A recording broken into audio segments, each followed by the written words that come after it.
Welcome back, everyone. This is Chessable Sunway Sitges Chess Festival. We are having already the second part of the tournament in the studio. I am so glad that Michael is back. Michael Rahal, our power, the chess power is back. Michael, you're back, but Dominguez is out. He made an announcement that he is leaving a tournament, unfortunately. But we are going to start our second part of the tournament with that sentiment. We're starting the second part of the tournament. Thank you, Kitty, for hosting the show again with me. It's sad. It's super unfortunate. It was the last thing I was thinking about when I left for Madrid for a personal event on Saturday. And I was astounded, both myself and the rest of my colleagues, when we saw your interview with Lenier in the evening, where unfortunately Lenier had decided to withdraw from the Sitges Open and de facto leave his options for qualifying for the candidates. It's super sad, super unfortunate. He gave his reasons. We don't have to go on about them because you interviewed him. He also was interviewed by the director of the tournament. And he won't be playing, as you were telling me before. He's already traveling back. Of course, the thing is, he did make this decision after being paired for the 6th round. So when we see the pairings on the board, we will see his name, but he will lose the game today. Very unfortunate. He will lose his game today. He will get the minus. His opponent will get the plus. That is very unfortunate from his opponent's perspective. He plays against Inian today. Very nice grandmaster from India, who fights to win the gold medal. We don't know what is his feelings after he learned about this news. Probably he learned yesterday. But anyway, that's it. We don't know what is his opinion. Maybe later on we might have a chance to talk with him or interview that would be good, because he might. I'm not sure if he played the Blitz yesterday, but for sure he had prepared against Lenier, because Lenier was here yesterday playing the Blitz. And maybe he knew beforehand. It's possible. Maybe there was some conversation about this, or maybe he knew when the interview was published. And of course, he'll win the point. He won't win any rating points because, of course, the game is not played. But Inian goes on to 5.5 out of 6, which is a huge score. But I'm sure he was really enjoying the fact to be able to play with Lenier. Playing against Lenier, He'll keep his preparation for another day. Yeah, right. So the rule stands like that. If a player wants to withdraw from the tournament, if the player withdraws 5 rounds before, then all the results will be eliminated. After 5 games have been played, all the results that have played before will be published, and they stand. But if a player wants to leave the tournament, it's the best always to announce that to the arbiters right before the pairing. So before the pairings are published, you announce your intention. If you have to leave, or if for some reason you can't play a game, which many players you can, except the only cause for doing this is if you fall ill after the pairings have been published. In which case, normally the arbiters notify the opponent that your opponent is ill, and that's always very unfortunate. In any case, it's a decision that Lenier has taken. Social media has gone crazy with this. Some say that it's a correct decision. Most say it isn't the correct decision. That something has to be said. And also, Ketty, I'm not sure if you are aware, because it's just a really recent development. There is a 3rd player in the race for the points. We thought it was only Lenier and Wesley. So we've been doing this all the week, only talking about Lenier, Wesley, Lenier. Today, Firouzja, who had dropped some points in Sinkerfield Cup, has started a round robin with another 3 players, doing what Ding did 2 years ago, to get those points and try and get into the race for qualification. So anything can happen now. That is a big thing. It was secret, and he started playing today. And the tournament is in France, in his hometown, with 3 other Grandmaster players. And it's a sort of, one of these round-robin tournaments where you play against the rest of the players. We'll see what happens, but Firouzja is back in the race. Wow, that is a huge thing, Michael. I'm sure the chess community right now in social media is just going crazy. It's on fire. Going crazy. It's on fire. Oh wow, It's that on is fire. crazy. One particular person also mentioned about this withdrawal of the Dominguez, and it was Wesley. So, and he said he said very nice words himself. Wesley is a very kind person, and Dominguez also very positive personality in the chess world. I wonder what Wesley thinks about the new situation now. Firouzja getting into the battle. Ooh. Wesley has publicly stated that he's surprised, and he will be following the games very closely. So I think that's more than enough to Interesting. So many things happening in these days. So we thought that the biggest news was Dominguez getting out from this candidate tournaments. More news, Kitty. More news. Exciting news for the tournament, for Sitges, for Yeah. the tournament. It's excellent news because this will mean that during the next days, even during this week, all over the chess news and social media, they'll be talking about the fight for the candidates rate between Wesley So, Lenier Dominguez, and now Already Firouzja So there were two, and now there are three. And who knows? Maybe someone else comes. Maybe Lenier decides to do another tournament before the end of the year. It's unlikely. I think he would have said it if it was likely, but I mean, you never know. And these things, they're kept secret until...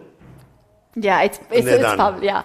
Okay, guys. Another big news for our viewers is that we are trying to have the live broadcast, live games, no delay today. No delay today. We hope that that's gonna work out well. Games will be delayed, but our stream will not be delayed. So we see each other now in a live situation. You guys, let us know what do you think about Dominguez situation, about Firouzja's situation, and of course, what is your perspective? How do you think Wesley is dealing with this situation? Michael, let's take a look now what we have in this round at the pairings. Who will fight for the gold medal in the tournament? And we do have a sole leader, and that is Dominik Horvat from Austria. Oh, I almost went to the wrong direction. International master. He's doing amazing. He's a very young player and doing quite nice job. He will play against Aravin, grandmaster from India, 2646, a player who was playing yesterday at the Blitz tournament alongside with the other grandmasters too. Then on the second board we have a grandmaster Jakobson. Brandon will face Puranik Abhimanyu. Puranik played a really nice game. Then we have Seth Raman, who you interviewed the other day, and I called his name for the winner. He's already on 4.5 out of 5, doing very well. Doing great. He will play against Pascal today, and we have Dominguez still in the pairings against Inyan Pa. But he will not show up today. It will be a big surprise for me if he's now on the table playing again. He's probably at the table because although everyone knows that Lenier is not here, the rules probably state that Inyan still has to stay there for a while until the arbiter certifies. We can check that afterwards when they give us the screen. All these players have 4.5 out of 5. So many players, with the exception of Horvath, who has 5 out of 5. And the rest of the players are on 4 points. So quite a few players with 4.5 out of 5. Yeah, I agree with that. And the rest of the players with 4 points. Right. We also had on our pairings on the board 5. Jules Moussard from France, a grandmaster. He now getting back at the top boards because he missed his first game. He missed the first game by forfeit, but he's won 4 games in a row, and he's up the top. And I think he's playing with his colleague from the same country, with Javel. Yeah, and we have them on the screen right now. I have seen them quite often having dinners together and chatting. And playing table tennis as well. I saw them on the table. They seem good friends, good kids. We talked about the big French delegation, and generally the French players, title players, are on very good terms, and you see them together normally. So, it's going to be a tough matchup, but as we always say, Ketty, friends outside the board, enemies on the board. Enemies and opponents on the board, no? They're Right. friends before and they'll be friends after, but Yeah. when we have to play, we have to play. That's true. Michael, another pairing today that gets my attention is a derby of Erdogmus Yazis Khan, who is just 12 years old, Yep. world champion in his category, already international master, almost 2,500. He will play his countryman, Grandmaster Sanal Wahab, almost 2,600 player. Today we do have two top players from France and two top players from Turkey facing each other. Very difficult. That's going to be day. a very interesting pairing because if I'm not mistaken, on Saturday, on the 5th round, the Turkish under-12, he defeated Alexenko with his A3 first move, no? He played very enterprisingly, very aggressively. Definitely a surprise. And we'll see how he's able to face his opponent, who is a seasoned grandmaster. Here we have them on the first board. Sorry, this is another board. And it'll be very interesting to see how Val Sanap is able, a prodigy himself, a very strong player, very young as well, how he will face off with a player who is, I mean, under 14 world champion. No? So we have 2 or 3 very, very interesting matchups and many Indian players at the top, as we're used to be seeing these days. Yeah, so I think it's time to dive now into the chess games. I think we mentioned almost every interesting pairings of the this round. This is round 6. We had 5 rounds and 5 more rounds now is ahead of us. 4 rounds during the afternoon, and on Friday the last round will be in the morning. That's our schedule for the rest of the week, because Sitges is a 10-round tournament with 1 extra day in the middle, a rest day, where most of the players actually play the Blitz tournament, but many of them prefer to go for a walk. Or I did see there were some activities, other promotion activities. It's a good idea that many chess tournaments are doing, to put a rest day just in the middle, so players can do a bit of vacation or just rest. So yeah, yesterday I had a chance to walk a little bit in the town, and I saw chess players everywhere on the bikes in the city, just walking, making some photos. So it was a really good day. It was really, really good day. Shall we take a look at the first game? Because we have here a sole leader, 5 out of 5 in this competition. It's not easy, and if we pull up the board, the position is very, very interesting. White already played h4 very fast, then he decided to develop the bishop on d3. What's going on? Does look like 2 knights, a 2 knights variation with knight to a5, and with the drop to bishop d3. This is very trendy now. There was a few games of Nakabuna and Caruana recently with these variations. Very complicated, tremendously complicated. Black sacrifices a pawn, but in return gets free development and an active position. It's very trendy. This is the position between the first, it's on the first board, this is correct? This is the first board, that's right. So we can check this position, understand and learn a bit about the opening, but at some point I would like to see if board number 4 is empty, or if Inian is waiting on board number 4. That would be cool. There's no moves on the board, obviously, but I'd like to see this, the camera, if our team can pull up the camera of board number 4, or maybe they just didn't prepare the board, because I see that we have Alexenko against Ugo on board number 4, but this is a game of 3 points, so maybe they decided to put him into VIP. So they took the board of Lenier away, as they weren't going to play. Probably told his opponent that he didn't have to come to the board because the game is a forfeit, and they decided to upgrade Uber, who's 14 years old, against Kirill Alexenko because of the top seed Alexenko. Although he does have 3 points. So we did have the VIP board. Although he does have 3 points. So we did have the VIP board, and the highest rated player. I can see them behind. I can see Ugo is the kid on the right with the long hair. He's a Catalan, he's a local boy, plays very well on 3 points. And Alexenko, they decided to use the board for this game. Okay, so let's go back to the first board then and see what happened here on the board between, this is Dominic with 5 points, Horvat against Aravind, and as I was mentioning, it's this 2 knights variation with knight to g5, and this is very, very theoretical. And this is the move, Ketty, which surprised me, because as we discussed on the first or second round, it's very unusual for strong players to drop their bishop back in front of their pawns. That doesn't allow a good development of the other bishop. But this is the theory trend.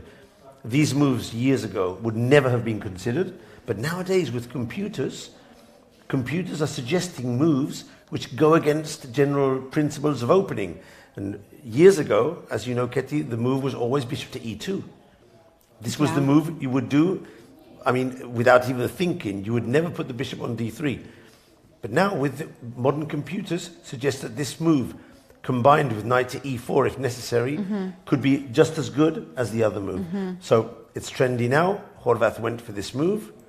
And Aravind, instead of doing h6, which is the other move, knight to d5 is the move that Caruana has played several times, attacking the knight with the queen, but more importantly, the knight can now jump to f4 or to b4. So it's actually much better than playing h6.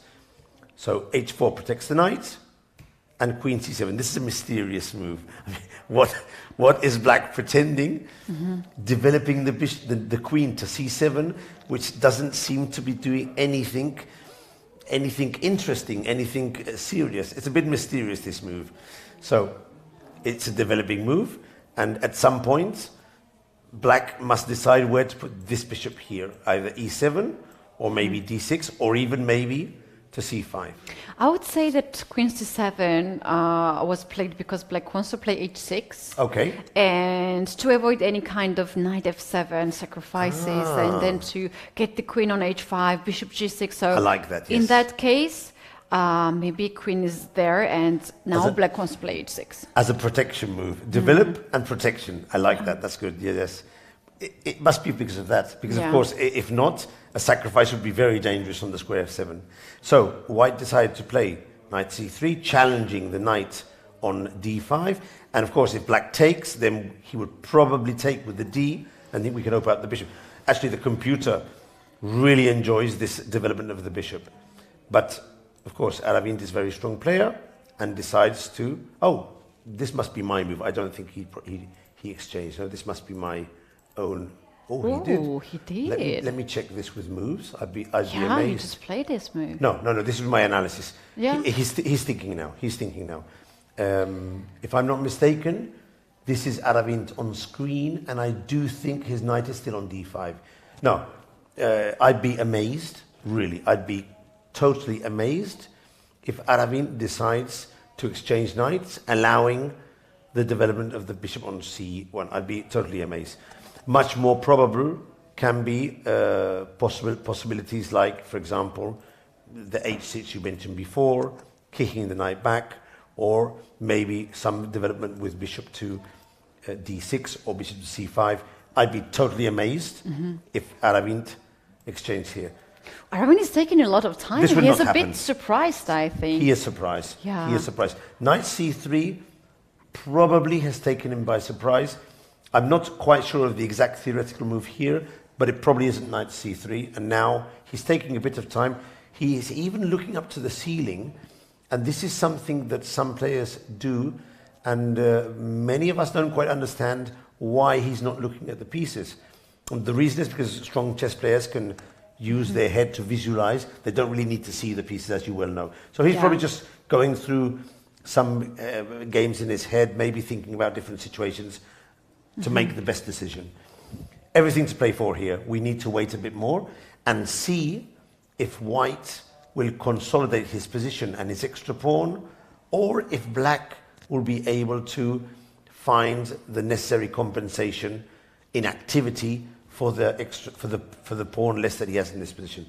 Computer gives the position as equal, which more or less suggests that right now black has enough compensation. We'll come back and see this in a while and have a better idea of what's happening. Indeed, we're going to get back here. We also have the second board of the leaders. So, Michael, we do have one sole leader, and then we have 6 players. 6 players with 4.5. Very close to Dominic with 4.5 points. So, second board is also leaders board. Basically, all the first boards are playing for the tournament. Katie, it's difficult to say in a tournament of 10 rounds and 350 players nearly, normally the winner will cross the 8 points mark. He will probably score between 8 and even sometimes 9. But 8.5 is a clear score to win. So theoretically, any player who now has at least 3.5 points could still win this tournament. Still 5 out of 5 victory. It's difficult, but theoretically. However, most likely, the players who will win this tournament today have at least 4 points. For example, Jules. Jules started off with a loss, so his tie break will be quite bad. He really needs to step it up in the second part and try and get to those 9 points. I think the winner will come about with 8.5. So really, anyone with 4.5 is in a clear position to try and win the game. For example, we have Brandon and Abhimanyu Puranik playing on the second board. And the position is already very interesting because, again, following computer suggestions, Black has decided to weaken his king side. This does look like a Ragozin variation to me. So let's go quickly through the games. And Queen's Gambit, exchange variation, but as soon as Black plays bishop to b4, there's a transposition to the Ragozin variation. Yeah. It's funny because this variation of the Ragozin, years ago, no one would play this variation. No one. It was completely, no one plays the bishop to b4 in positions with an exchange on d5. But again, computer lines have demonstrated that it's perfectly playable and even good. And many grandmasters have this move in their repertoire now. So e3, h6, g5, very aggressive, and knight to e4. This idea to play g5 and knight to e4 is very strong, hitting the knight on c3 with 2 pieces, and also, I've seen sometimes Black can even try and pick up the bishop here, but not in all the positions. It's something that I've seen happen occasionally, but not all the times. So White needs to defend the knight on c3. So he plays, a sacrifice. In the pawn. Okay. So what would happen if Black takes with the knight? Now, this is a funny one. In this case, I think queen c2, We need or a move. queen is moving somewhere, either c2 or b3. b3 or c2, it must be one of those two. And then you try to pick up the bishop on b4. Yeah. Even, I wonder, could he play queen to d2? Is it even possible? Then knight a2. And then pawn a takes b4. Oh, and the knight is trapped. It's trapped. Maybe he could even, this would be unbelievable, but probably one of these two moves is good. But even this move, queen to d2, I think is okay for White, as the knight can't move anywhere, protecting the bishop. And if he goes to a2, then pawn takes bishop and the knight is trapped. So this is a funny situation. So this is the sacrifice. Black took with the bishop, and now didn't take with the knight. Again, if Black takes with the knight, hitting the queen has to move. I'm not totally sure where he would go here, but I'm thinking queen to c2, attacking the knight, and just getting the pawn back with bishop to c7. I think this would be very good for White. So Black doesn't capture the pawn, which is totally sensible, and just played knight to c6. Now he is straightening the pawn, and this is the position we have on the board now. Knight to e2, and I wonder, what do you think, Eddie? Do you think the weaknesses on the king side are so important? White also has the bishop pair. What do you think about this position? I'm not sure. It's very double-edged position. I have played this with white pieces, I have played with black pieces as well, and they both have an ideas here, so we can't really just say that it's decisive advantage or something. They both have their own ideas. Double-edged, here. yeah? Yeah, double-edged indeed. I like this h4, h5, h4 moves there. Sometimes black prefers to keep the king in the center, king to f8, king to g7. Sometimes even f6 has been played and play on the king side. So white is also trying to play on the king side with f3 and to break down the pawn center. There's not very often, but this rook to b1 also happens to hit the pawn on b7 and invite b6 and weaken the light squares on the other side. So very rich position. As a preference, what do you prefer in these positions? To play with the white, or to play with the black as a preference, as a personal preference? I was playing this one mostly with black, and I was winning a lot of games. You were winning a lot of games. I would prefer with the white, but I'm not sure that I would play it correctly. I'd be worried about black's potential to the attack. Yeah, because it is quite dangerous. If black gets attack on the king side, it could be dangerous for white's position. In any case, it's probably theoretical, and both players seem to be comfortable. The computer suggests it's more or less equal, very slightly better for white, but hardly anything. So let's go on to the next game, where Seturaman is playing with Momčil Petkov from Bulgaria. Is that a Bulgarian flag? Yes. Yeah. Okay, so both of these players on 4.5. This, again, looks like a French defense, the advanced variation. Let's quickly check if it's like that. Well, it was a Caro-Kann, but then I'm sensing that e5, c5 was played, transposing to a French, but with the bishop, with the option of developing. Pawn takes pawn, e6, c3, knight c6, knight f3, bishop takes c5, and b4. This is, again, very trendy. Another variation which was hardly played years ago, and now is all the rage. And this move, bishop a3, has a very specific idea to try and prevent black from castling on the king side. It's a risky idea, very risky, because the knight can go to c4, hitting the bishop. But it's something that Seturaman, for sure, has analyzed and decided that it's worth the while making all these pawn moves and breaking his structure, but to achieve the possibility of the attack. For example, if black goes here, he went bishop to e7. If he goes knight to e7, for example, I can see sequences where white could launch an attack on the king side with a sacrifice or with a jump with the knight. Everything is heading towards that direction. Yeah. So black has played it safe and decided to go bishop to e7, knight to bd2, rook to c8, homing in on the pawn on c3, and it's white's turn to play. Again, what do you prefer? Initiative and attack, or a better pawn structure? What is your preference? Initiative and attack. You prefer initiative and attack. I prefer the better pawn structure. Yeah. But this is a choice of the styles of playing. I like to attack as well, but I would prefer my pawn to be on b2 and just keep everything safe. That would be better, yes. I don't like defending weak pawns. It's something that I've never liked doing. And when you're playing for the attack, no sacrifice the weak pawns. You can't defend them. So Seturaman has to decide now whether to protect the pawn on c3 or abandon the pawn to its hope and develop an attack. What do you think he's going to do? Do you think he'll play rook to c1, bishop to b4, or just abandon the pawn and carry on developing? What do you think he's going to do? I think he will first guard the pawn on c3. Very likely by the bishop, by the rook, because bishop is already developed there. But bishop d3 would be something that I would be worried here, because after rooks to c3, then both bishops are hanging. Yeah, that would be then dangerous. You have to play knight b1 to guard both of them and attack the rook. Okay, but we don't necessarily need to give up this run. Not yet, at least not yet. Yeah, so I think rook to c1 makes a lot of sense. Just put the rook on c1, protect the pawn, and then try and finish our development with bishop to d3 and castle. Okay, so we'll see if this happens.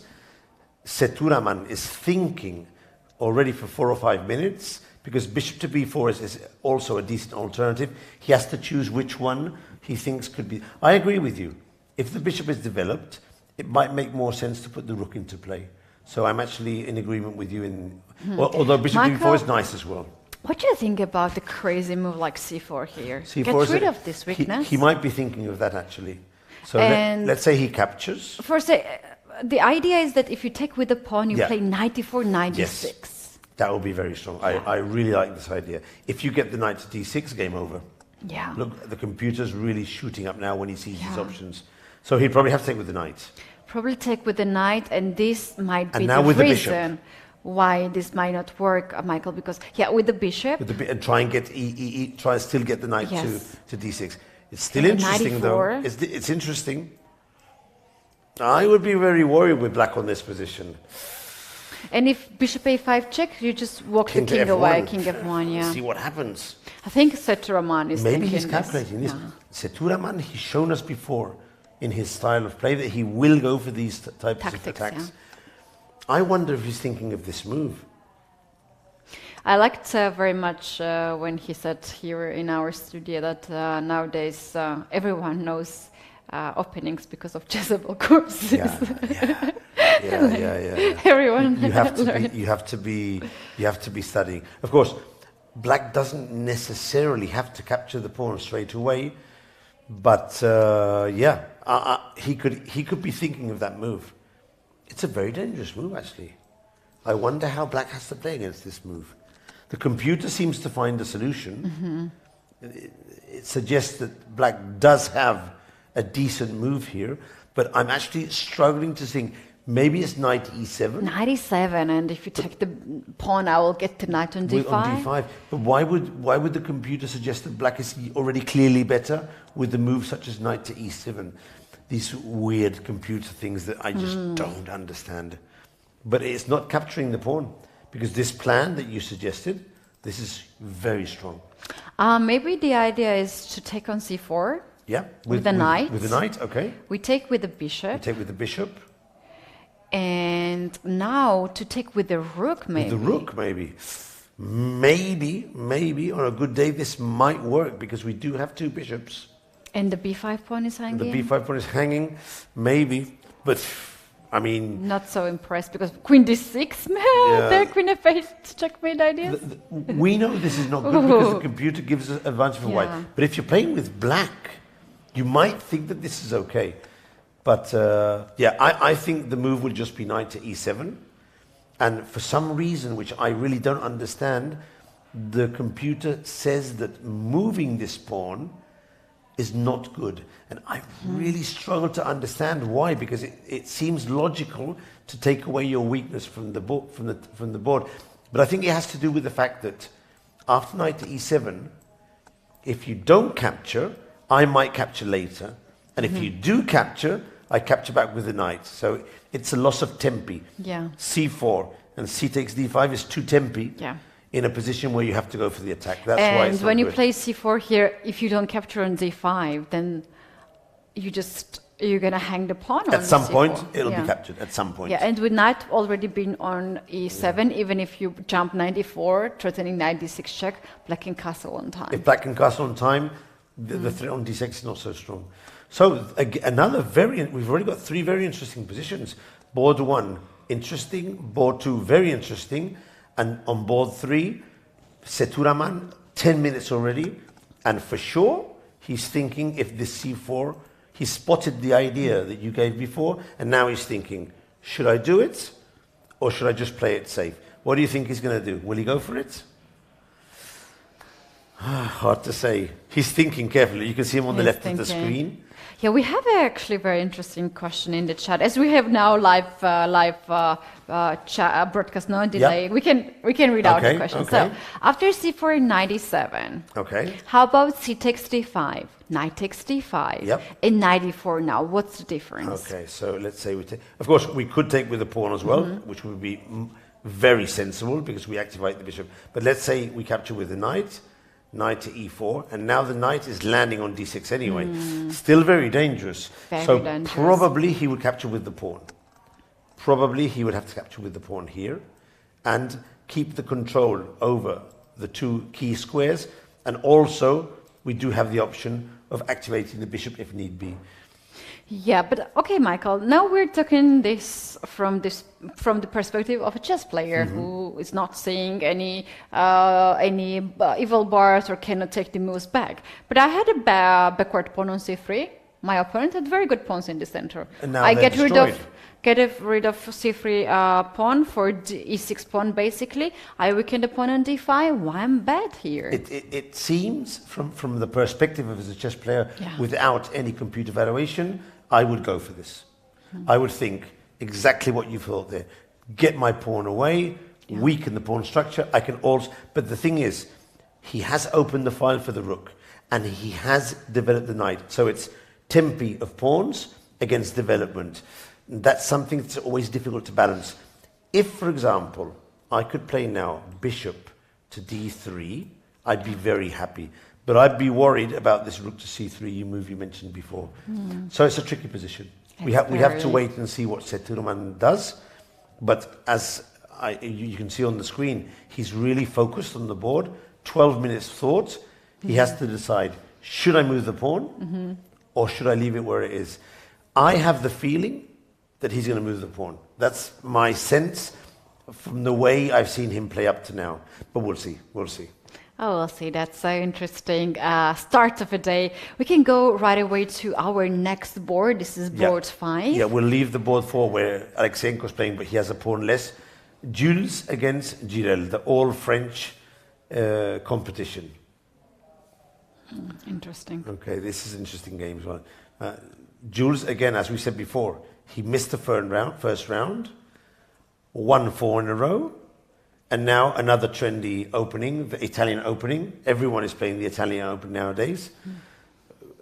An opening which was long forgotten, and somehow Vishy Anand and some other grandmasters have brought it back in the last years with many exciting ideas based on this D3 and then sometimes these A4, B4 advances on the queen side. Michael, I have a very interesting story about the opening choices of the people. Some years ago, I was working in Georgian TV production, and we had this chess segment, and the people who were producing this program were not chess players or didn't know what was chess. Like they knew chess, they knew the pieces, maybe how the pieces are moving, but nothing more than that. And at some point, our producer, the main producer of the show, was like, that's very interesting how all the high-rated players are playing Ruy Lopez and how all the youth competitions are playing Italian games. And I was like, wow, he's spending too much time producing chess journals, because that's actually true. Italian has this reputation that it's sort of like easy to, like nice to play. You don't have so much of the difficulties to deal with. More for beginners, but it's not true. It's not true. Now it turned, it was some years ago, like let's say 4 or 5 years ago. Things have turned around. Yeah. Ruy Lopez is still one of the mainstream openings, but it's true that the Italian, which was mostly for beginners or for intermediate players, is now on the rage for high-level players. Mostly, as I say, due to the efforts of Vishy Anand. No one was playing it, and he started playing it about 6 or 7 years ago, and it quickly caught on. A bit, you remember when there was this Berlin defense, and no one was playing it except for Tony Miles. He was playing it for many years. And then Kramnik came, played it against Kasparov in the World Championship, and everyone started playing the Berlin defense. Yeah. It's happening. It's trends. It's just trendy. And of course, if you're a grandmaster such as Jules Moussart, a very strong grandmaster, and you see all the top players playing the Italian, then you think it must be good, because these guys have spent a lot of time analyzing it. So I followed the trend, and now everyone is playing the Italian. But we'll see. It'll take some time. We'll go back to the Ruy Lopez again afterwards. So. Yes, it's rotating. It's rotating all the time. So this is a move which you normally don't do with white until black has castled. I've seen many, many beginners play h3 too soon, and then black, if he hasn't castles, launches an attack and crushes you. So Jules, obviously, anything less than a beginner by now, has decided to play h3. He wants to prevent, when black goes d5, the pin on g4. So d5, pawn takes, knight to bd2, bishop to e6, black is playing very sensibly, and knight to e4, hitting the bishop drops back, and b4. What about this move? What do you think of this move? Giving up a pawn where 2 knights can capture it. Unbelievable, no? This is an unbelievable move. I like it. I like it because if you take with c knight, you are giving up your e pawn. Of course. But there's also bishop to d4. I just noticed that move. It's all tactics. There's bishop g5 out there. There's c3 out there. Oh, I don't know. It's a very tricky move. If you take with the d knight, I expect that white gets his compensation by putting all of these pawns in a very dangerous situation. But the other one is interesting. Oh, What happened? We jumped to I think I hit the mouse. Here. I was here, yeah. So the other one is the interesting one. I wanted to capture the pawn as well, but you spotted bishop to d4. No, I just don't know what to do if the bishop lands here. What to do when you have two pieces attacked. Very dangerous. Very dangerous. Very dangerous. I mentioned bishop g5, but there is also f6, and so many pieces are hanging. It's impossible just to keep control of how many pieces are hanging. So I suspect that if he captures with the knight of c6, I suspect that this pawn will be attacked later on, but now there might be a move such as maybe bishop to a3, pinning the knight to the rook. That could be one possibility. And the other possibility might be just to play bishop to b2 and continue putting pressure on the e-pawn. I'm not sure what the theory says, so I'm going to just try bishop to a3 and see what happens. Bishop a3 sounds really good, actually. It sounds good, but as you can see, the computer bar says it's okay, but nothing There's more. c3 coming. It seems Pawn active. on e5 is saying rook b1 is out there. A lot of different threats. So this seems more or less okay. Oh, the game has ended on the first board? Oh, we have to go and see quickly. Let's go back. Because normally this will be a draw, but let's check. So h6, knight takes d5, c takes d5, bishop to h5, taking advantage that the rook is pinned.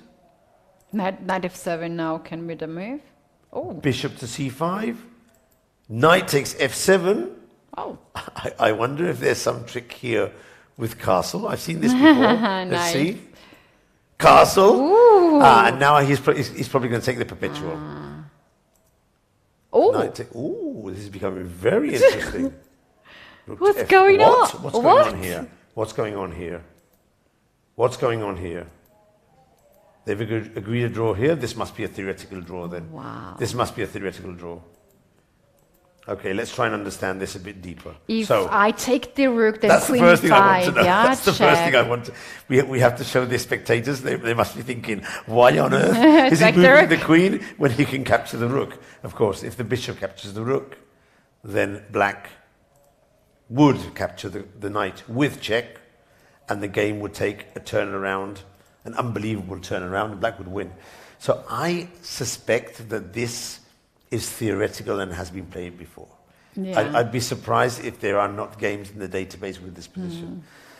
So it's good to remind all the viewers that a draw cannot be agreed in less than 30 moves, except in the case of a 3-move repetition, in which case the arbiter, as we can see, the arbiter is certifying the draw, making sure the players sign their score sheets, and basically saying, now you can leave. And now you're free to go.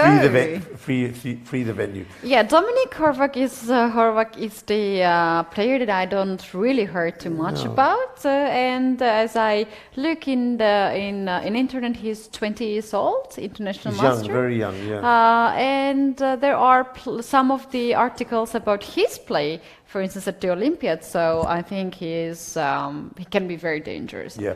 Of course, I'm speculating because I'm not totally sure, but he does have a 25-64 rating. So I wouldn't be surprised with that rating if he already is a Grandmaster elect, or maybe he is needing maybe one more Grandmaster norm. Yeah. But when you get so high with rating, it would be surprising for me that he hasn't already done his Grandmaster norm. Usually it's harder to get the rating, 2500. Yes. But of course, if he needs a Grandmaster norm to fulfill his title, then with 5 out of 5 and having it tied now with Aravind, he's really on the way. He's cruising towards this Grandmaster title. So he'll become a title very, very close. Yeah. Look at the sun right next to you. You're shining today, Katie, when that sun is next to you. I love it. And we can see also the waves. It's very nice. Let's go with the full screen to check out once again the beautiful sunset in Sitges. That's the home of this tournament. As you know, this weekend I was in Madrid in a personal event with a lot of my friends. One of them was getting married, as you know. And they were telling me, Michael, first of all, one of them told me, what are you doing here? Aren't you commentating in Sitges? And then they started telling me, Michael, I mean, it's how can you get such a nicer background to commentate the tournament than the one you have in Sitges? Wow. And they were all astounded by seeing us with this wonderful background at the back. And we're very spoiled. We're spoiled here because, I mean, I've never done the commentary with such a nice surroundings. Beautiful. So we're very lucky. We're very lucky. And this is 5:20 here in Europe, and the sun is slowly goes down, but all the action starts on the board because this is very important round, especially when they're on the fourth board. The game ends rather fast, so it makes other players on the other board fight even harder because they can have a chance to catch up with the leader and join the sole leader in competing in this tournament. You guys, we do have 5k euro for the champion title and a trophy, and it's very prestigious event too. Very prestigious. Yeah. You can just you can always say that you are the winner of many events, and Sitges Chess Festival can be one of those events. To win Sitges is a tremendous feat. I mean, there's 329 players here.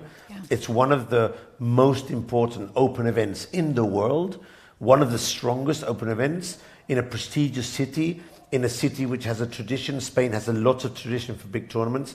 To have this one on your score table, on your trophy case, it's very, very impressive. Yeah. I'm not totally surprised with the result. I think Horvath is playing for his title. He's playing to keep the lead. And Aravind is a very, very strong player. Yeah. He's an extraordinary grandmaster, one of the better Indian seasoned grandmasters. Horvath doesn't want to risk it. Of course, tomorrow he'll play with the black pieces and Aravind will get white. So it's the sort of result that is good for both players. They take an extra rest day. It's a long tournament, and it's good for both of them. Yeah, it also matters what your opponent plays, how your opponent responds, if he remembers also the same line. Of course. And it's a repetition. Why not to take it and why to risk it? We do have here the move. Before here, Black made a move. Did he capture this pawn on before? We're going to learn about that in a second. He played f6. No. He went for the solid option. It's too risky to take this pawn. He went for the just protecting his pawn, and now White has played a3. Okay, I do have to say that in positions where Black has a bishop on e6 and Black has pawns on f6 and e5, normally what you want to do with White is get in d4 somehow with a rook on e1. But this is impossible in this position. It's totally impossible. We need to play two moves for that. You just hope that we don't have time. There's no way of doing this. So I think that in view of that, I think that when Black plays queen to d7 and puts his rooks in the center, I would say that Black has ended up the opening with a fine position, an equal position, and things haven't gone wrong for him in the opening today. Jirel, solid player, going for Grandmaster norm. I think he's more or less equalized in the opening. We'll have to see, but it looks like that. We're going to see how this game continues. Our chat actually confirms that Dominic Horvath is now waiting. He is on waiting list to be approved his Grandmaster title at third FIDE Council 2023, which is in this month, as I remember. So there are some of the players here at this tournament who are waiting for their titles to be approved. I think they're doing the Congress right now. These days I know they're doing the Congress. So as soon as the Qualifications and Titles Commission meets, these results would be confirmed, and probably on the 1st of January is in the rating list. Oh, nice. The new rating, new title, new year. New year, they'll come out. So that's so good. As I was saying, with 2564, it would be quite amazing that he didn't already have scored those Grandmaster norms, because when you get to 2500, you need to score norms just to keep your rating. So it seemed logical. When I got my Women Grandmaster title, I was 17 years old. Nice. And I wanted to get this rating, the title. Now this might be a joke, because obviously the age of it became younger, right? Oh, 17, it's not bad, really. Yeah, it's a Stone Age. It was really good. Woman Grandmaster. No, it's not. You have a woman Candidate Master, woman FIDE Master, woman International Master, and woman Grandmaster. I mean, 17, okay, it's not so bad. It's not so bad. Yes. I became international master with 29, so I'm definitely Stone Age. Nowadays they're grandmasters with 13. Yes, and So, then not so bad. And then the FIDE Council was right after my birthday, some Okay. days after my birthday, and I was like, "Oh, what is that?" Nice. Like, could be fixed, but well, it's just numbers.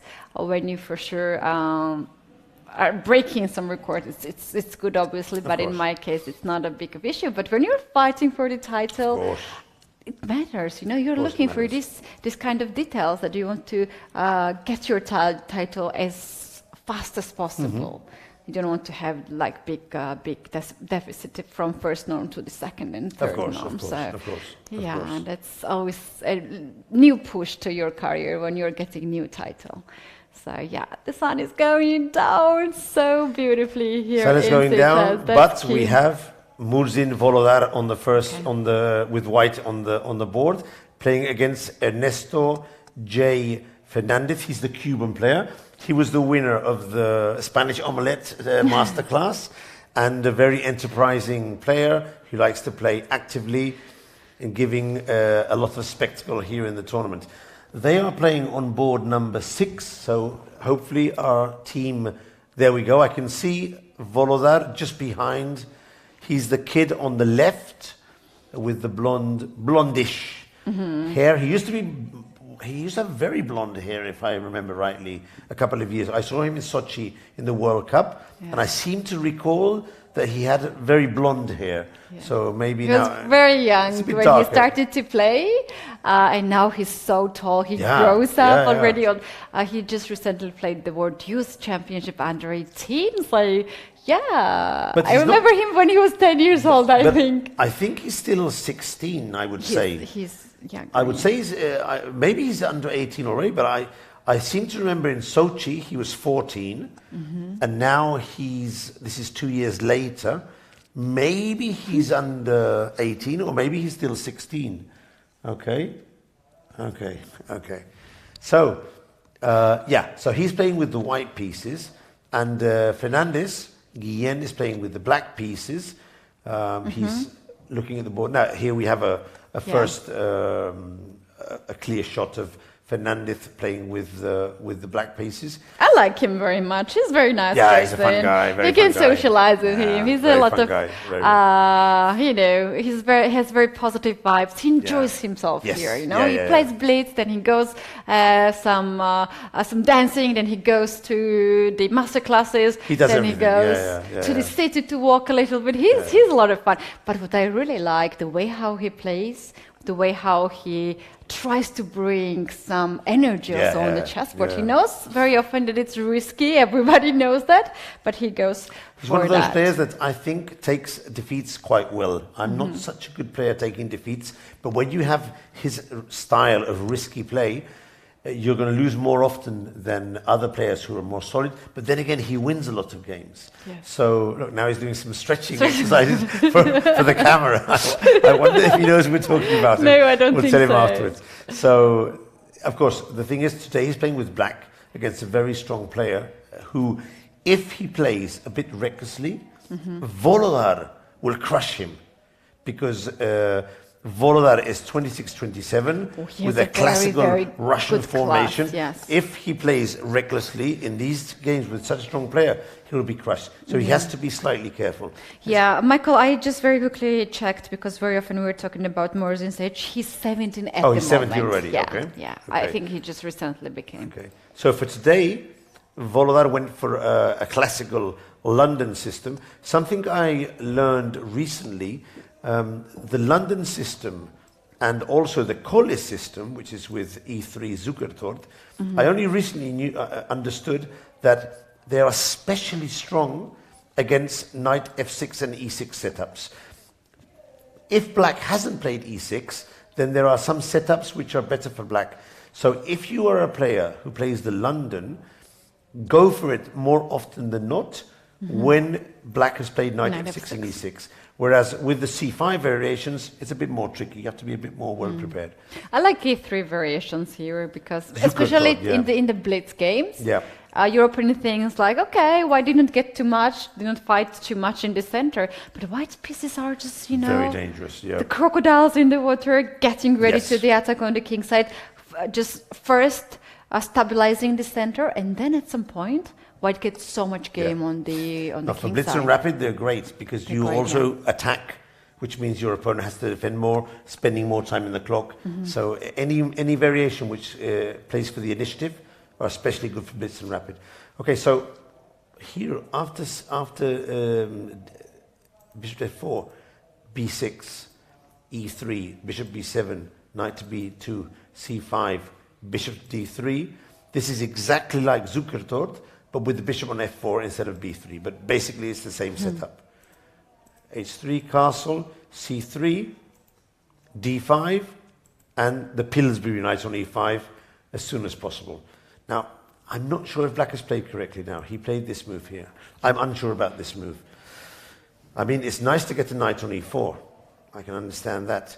But so soon, without developing this knight here, it seemed to be a bit strange. And Volodar played queen to c2, hitting the knight with 3 pieces. And now, look at Ernesto.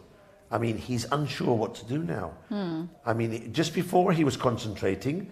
Now, when you put your hands like he has his hands now, and you're concentrating on the position, and you don't understand really what to do, sometimes then you sort of like start moving around, look in different directions, you lose your focus, and that's because you're not sure what to do, and it's difficult to concentrate. What should he do now? I mean, the knight's under attack. You don't want to go back. That's something you just don't want to do. No, because white anyway wanted to develop the queen. You just put the knight here, you don't go back. I would be not surprised if white even goes somewhere like g4, g5 in that position. So because the move before, this is very interesting what Volodar here. Here, after d5, he could have castled. Many of us would have castled here. But he didn't. He played knight to e5. And now, as you say, he might decide to go for the attack at some point and not castle. Michael, what do you think about f6 here? I was thinking about f5 or f6, but again, I wasn't sure. f5 I didn't enjoy because of f3. This I think could be dangerous. f6, let's check it. Okay, you hit the knight. I need a couple of seconds to think about different moves, but what to do here. Let's see. So many different alternatives. I can move the knight back. Probably I'll move the knight back. But can I capture his knight? I don't think so, but... With the bishop it's possible, but we're giving up the light square bishop, yeah, I don't like that. Might not. What about with the knight? Is that definitely losing? Can I just check? Take. Pawn takes knight e5. No, pawn takes knight e5, Oh, I guess. I was going to play this bishop here. Oh, yes, this looks dangerous for me here. Too many pieces hanging. Still something to check, but probably bad. So I have to go back with the knight then.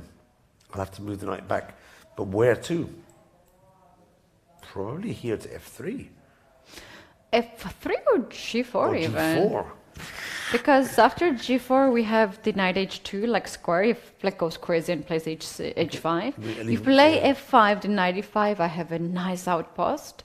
And I just want to play f3 and leave this square for keep the options open. To play on g4 and keep it. I think but it's a after good knight idea. f3, black is also forced to play either f5 or knight to d2. There's no other moves, right? No. And knight to d2, he has to consider this check on h7 intermezzo. So he'll probably go for f5. I think he can do both. I think he can go back to f3 knight or f3 g4. is maybe even better because after f5, knight is not hanging on g4. Yeah, so you can jump back straight away or play something maybe else. g4. But I've seen this before in the Dutch defense. In a position such as this, I have seen g4 being played. This idea, I've seen it on the board before.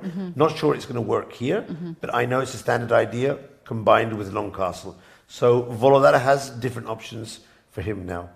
Has he played? Has Ernesto played? No, he's thinking, he's considering probably here several moves.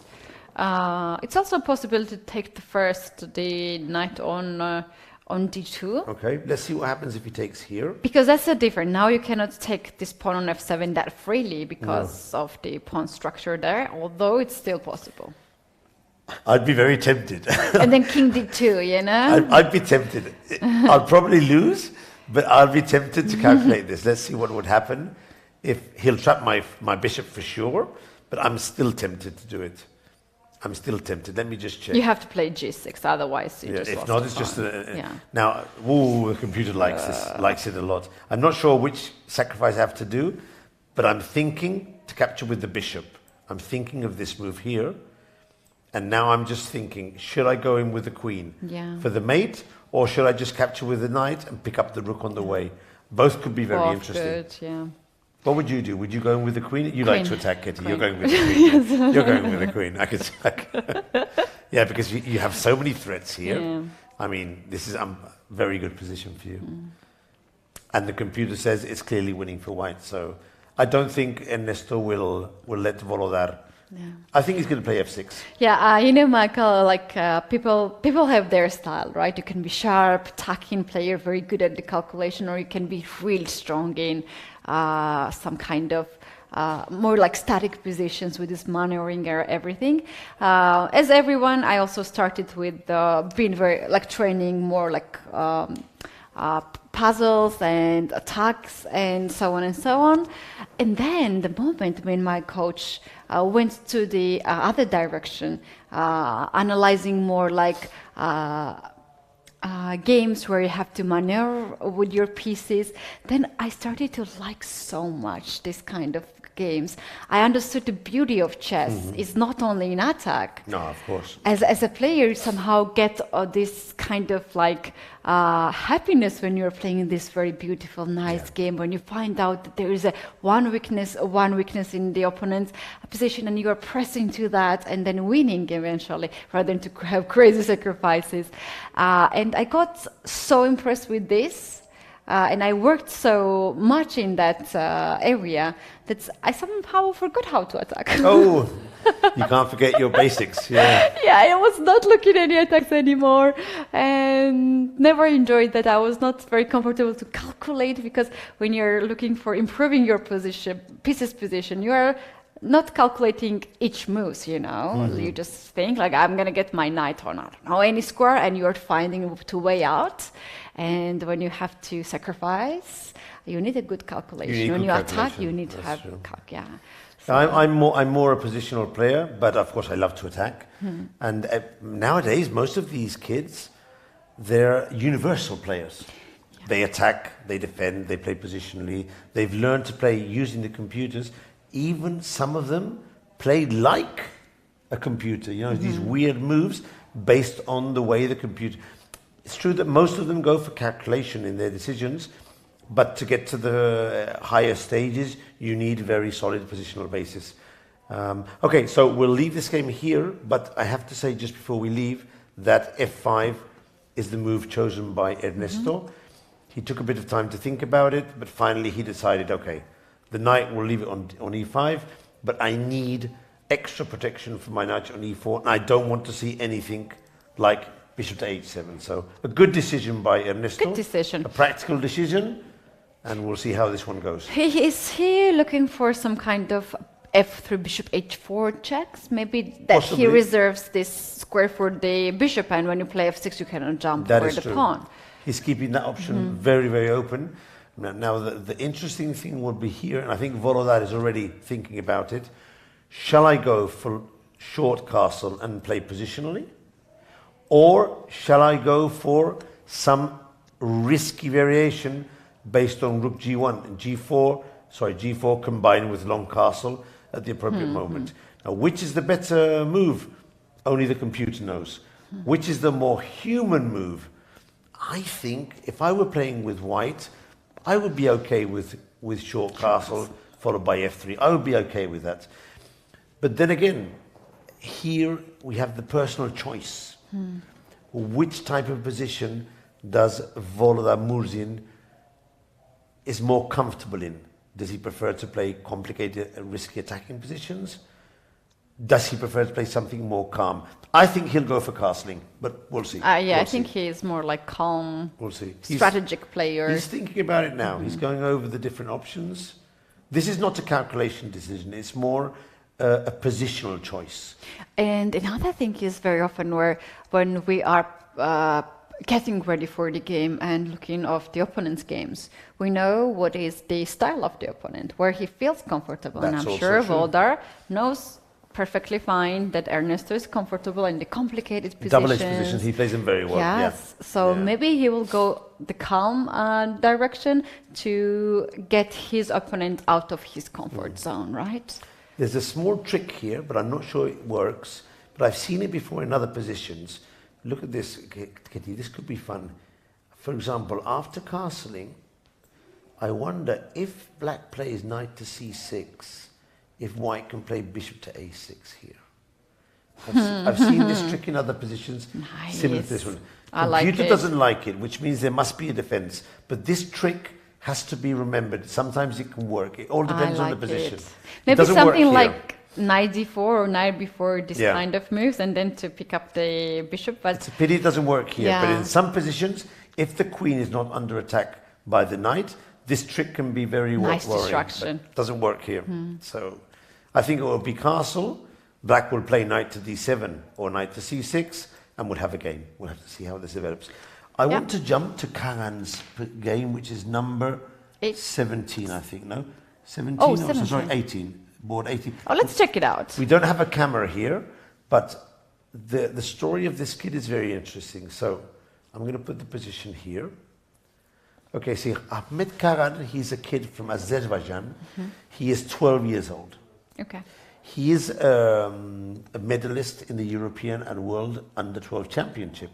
And I know him well because one of my students played against him in the Europeans and suffered a painful loss. My student was on 6 out of 7, and Karam was on 5.5, and by defeating him, he overcome him. And after the game, or after the second game, I went to congratulate him. We talked to him. Very nice kid, very nice kid. Tremendously strong, very strong kid. So the kid is only 12 years old. He's strong, reckless. He plays very strong. And you might have seen his game on Saturday. He completely crushed Grandmaster Shalaki from France. He just crushed it. I saw you see your the diagram. You shared the diagram. Crushed him, completely crushed him. He's such a good player, young, plays with the attack. I think he is a kid to keep an eye on. Okay. Sometimes you see kids who are talented, and then you see kids who are talented and aggressive and don't fear anyone. And this, Karan, is one of these kids. Oh, wow. So we have to keep an eye on Karan in the following years. Also, he comes from a country with a huge chess tradition like Azerbaijan. Huge. Now, when you have a country with a huge tradition, with strong traders, with good coaches, and a good tradition, if you get a talented kid coming from there, you have to be careful. They could easily become one of the better players. So we'll have to keep an eye on FIDE master Ahmed Karan from Azerbaijan. Today he's playing with Cristobal Enriquez, a very strong grandmaster, very strong grandmaster. Let's see how he's. Ooh, c3. Now this is a surprise. Wow, was this a misclick? Was this a mouse move where he dropped the pawn? He wanted to go to c4, but and dropped on the he only went halfway. Okay. So I think it's a collar, some kind of preparation. Okay. You don't normally see this. I have an explanation, but let me see a few more moves. Yes, now I understand. Okay, so this position, now I understand. This position is a Caro-Can defense. It's the exchange variation. Yeah. So Cristobal has probably noticed that Karan doesn't play the Caro-Can, I'm suspecting. And so he's going for this variation, as you know, of the Caro-Can, where the queen goes to c7 to prevent bishop to f4. And if knight ge2, then bishop g4. So this is theoretical, and I think that Cristobal has decided to try and trick his opponent into getting to this position after it's basically the same sort of position, although the pieces are situated a bit differently. So Cristobal has taken him out of the book. Has taken the kid. Trick the kid. He's taken the kid out of his chessable courses. Okay. Now the kids have a lot of memorization of chessable courses, and not only chessable, of course, chess-based courses. So Cristóbal has said, no, I'm not playing against his trainer. I'm playing against the kid. So first move, c3, take him out of the book. Very sensible. And this is the current position? I think this is the current position. Oh, they have played only 8 moves. Only 8 moves, more than half an hour, and the kid has to think by himself. He has to decide, should I go back to g6, to d7, to play e6, to play g6, what to do in this Many position. options here. Many options, so... Many options, yeah. Talking about the traditions in Azerbaijan, it's one of the chess countries in Caucasus region. And there is also, very often, there are several players from one generation that they are very strong, training together, competing each other. There was one girl also became the world champion recently under 18, and she was very impressive, the way how she was playing. It was simply amazing, and also very nice personality, super personality. One of the days I was on my way from lunch to the room, and I saw, from dinner, it was very late, and I'm looking outside, it was a football court, and I'm saying like, wait, is that her? And she was playing football with other guys so well, you know, she was scoring some goals there. And at the interview, when she became the world champion, she was in the studio. She was like super happy. She was super nice person. And I was like, how you're going to spend your day? How you're going to celebrate? And she's like, you know what? I want to play some football today. Well, that says it all. She's a competitor. You know? She's a competitor. And that's probably one of the reasons she strives to become a very good chess player. Yeah, and another very nice thing she said was that when you get something, and she got world championship title, huge thing. She says that we like in our country to get some maybe sweets or some gifts and share it to the people. Yeah, I think so nice. In at least in the Europeans, they got the trophy, but also there was flowers, sweets, even a computer. I think they were giving so many different things. And the Azerbaijan team was supporting, and there were also some Georgian winners in the girls section above all.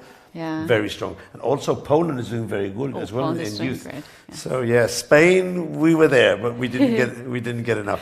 Yeah. But of course, sometimes these youth tournaments are very difficult, very tough. A lot of very talented kids. And it's just to be able to get into the first 10 players of your category, that's a really, really good effort.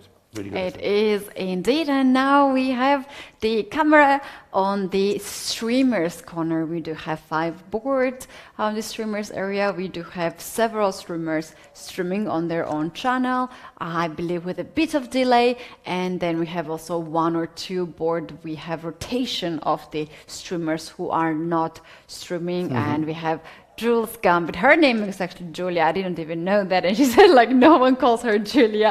And she was here in the studio. Very nice personality. And it's very interesting how she is going through the process of improving chess, because, as she said, this is her second-rated tournament. Yeah. And she traveled all the way from USA to Spain to enjoy her moment here. Michael, I think we're just on right time to take our first break. Great. And by the time when we are back, guys, we might have more moves to analyze and some more stories to tell you. So you don't want to miss any part of today's round. This is Chessable Sunway Sitges Chess Festival, and we'll be back shortly.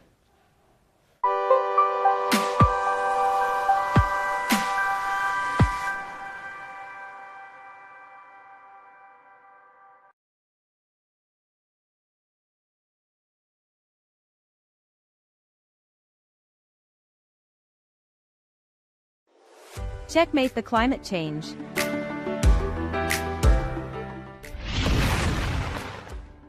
We're close to the climate endgame, and we have an inferior position, but a victorious checkmate to climate change is still possible. We're just pawns in this game, but does anyone know better than a chess player how powerful pawns can be in an endgame? At Chessable Sunway Sitges International Chess Festival, we recognize the power of isolated pawns, but we love to play in coordination. We can castle and wait, but we always preferred dynamic moves. This is why we ask you to embark with us on this journey to help raise awareness in our beloved chess community. One move at a time, and we'll see if a small advantage becomes decisive one day. We can all together put our grain of sand to save our planet. There's no better game to win.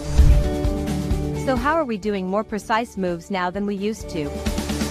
Less paper, more digital. We stopped using tons of paper to publish and distribute results in pairings, announcements of lectures and side activities, etc. Emails and WhatsApp messages have become our bishops to rapidly spread our messages, and our screens strategically placed across our facilities help cover all squares, so that no one can move without knowing what's going on.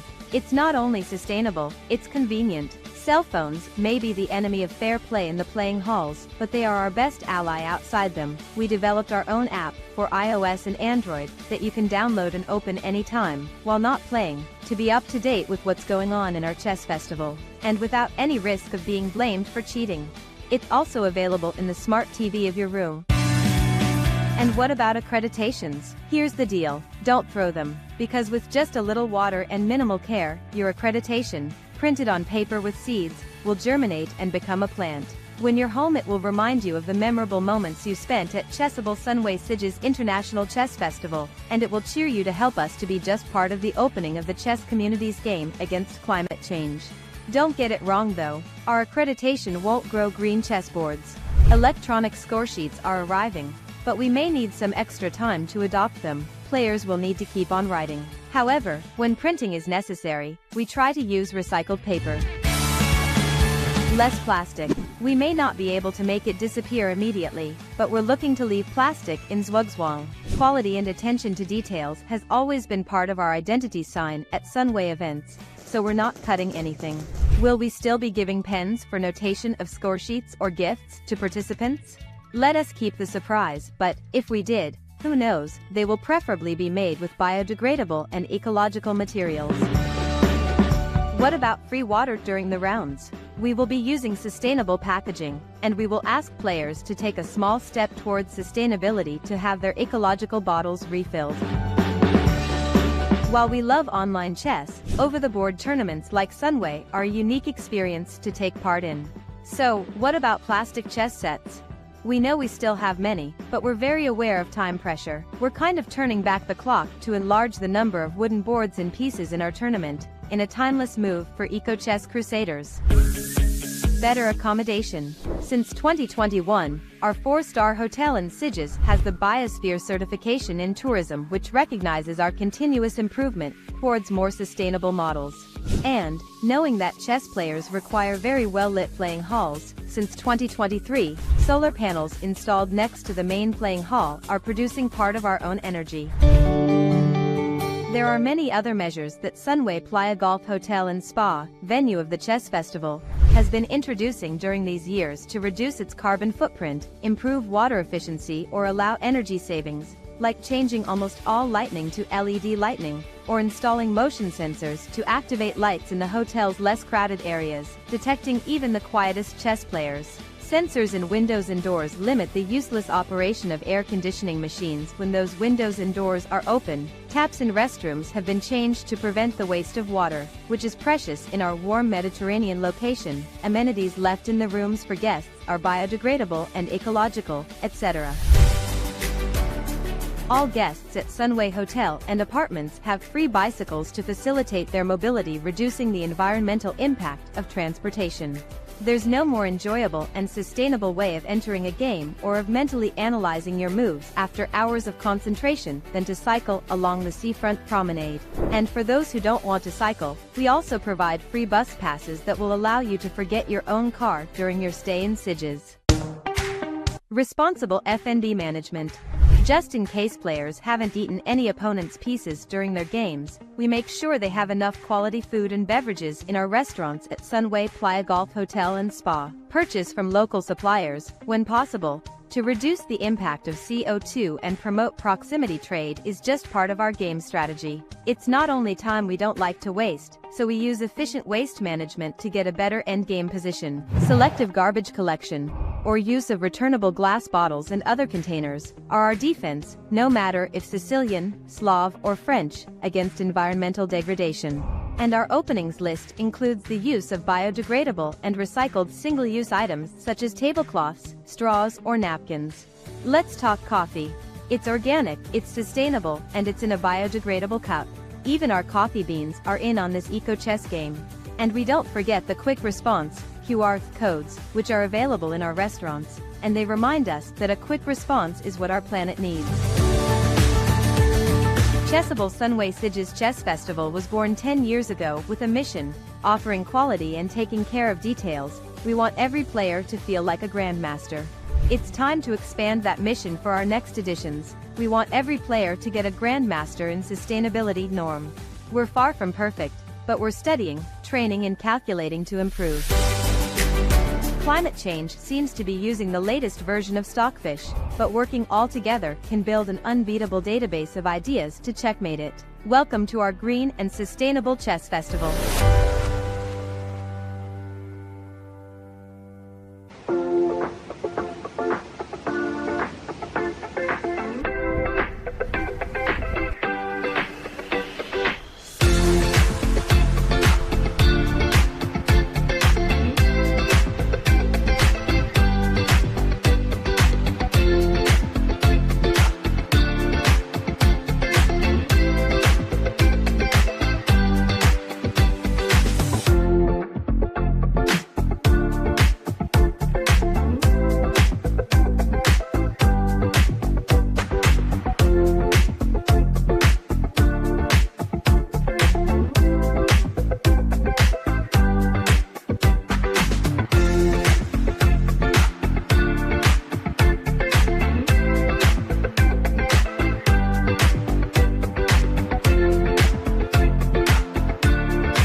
Coming back into the sixth round of Chessable Sunway Sitges Chess Festival, Katie and Michael in the studio. We have already first board done.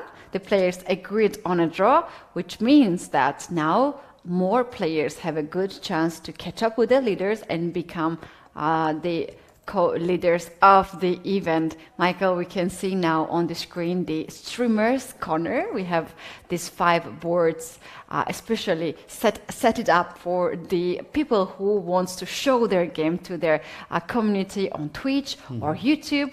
And here we have them playing their own games.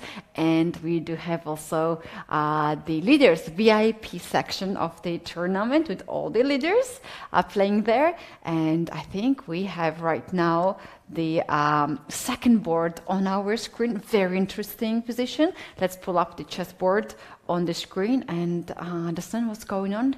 White king in the center. We have to get back into the action quickly because already things are heating up on the second board.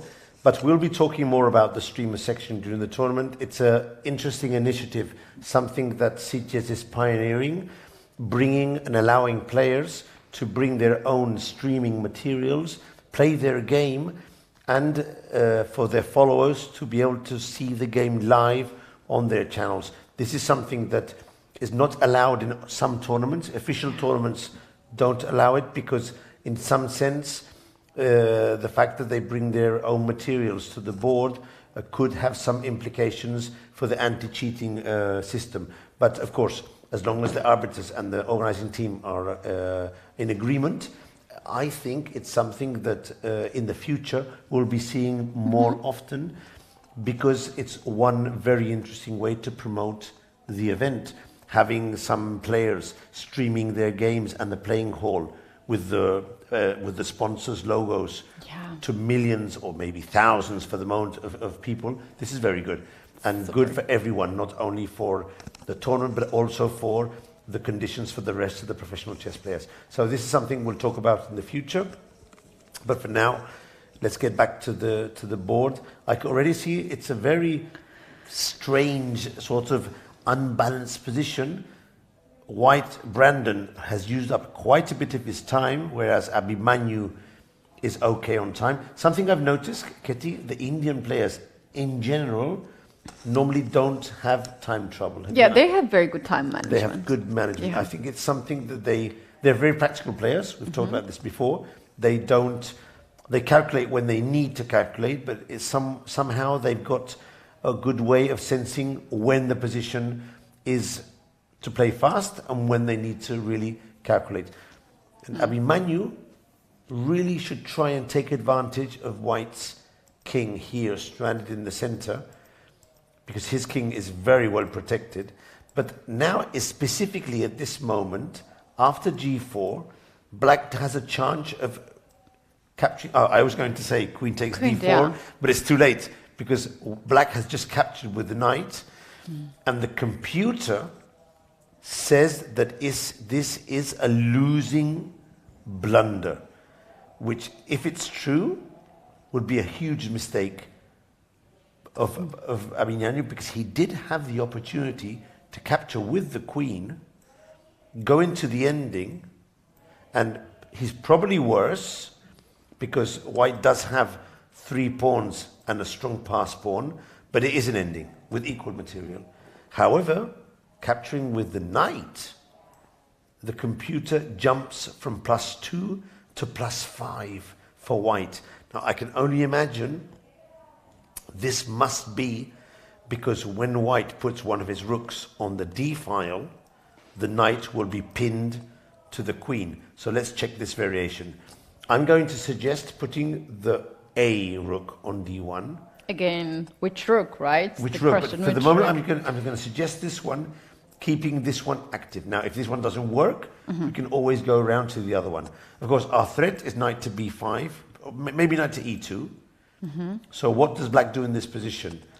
Unpin with queen to g7 seems sensible and seems more or less okay. I can't see a clear refutation of this move. White is still better, but I don't think he wins the piece. And the other possibility is to do it with the other rook. Let's see if it's a difference. let's say he plays queen to g7 again, it still seems to me the black is more or less holding in this position. So maybe there's something different. And in that case, I need to think for a moment. What could be here a really knockout move? Is there? It can't be one of the two rooks. Could it be? This is a weird one, Ketty. But could it be rook to h5, threatening rook to d5? Oh, I like that. It's weird, but possible. What other moves do we have here? I can't see any other knockout move. So it's either just putting a rook and keeping up the pressure, or going for this rook to h5.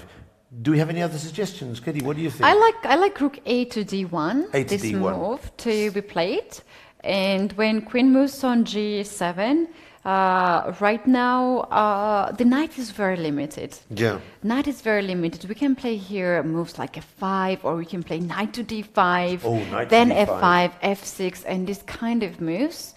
And using the fact that black is very, very tight, and black cannot do too much in this position because of the very strong pawn structure on the king side. We mentioned that the white king is exposed, but basically this king is not even under attack right now. And after maybe even king to g3, they stand together, and there is no any problems in the end game. Yeah. It will be a very good position for white. So it's a decisive advantage, but not tactical, but more positional.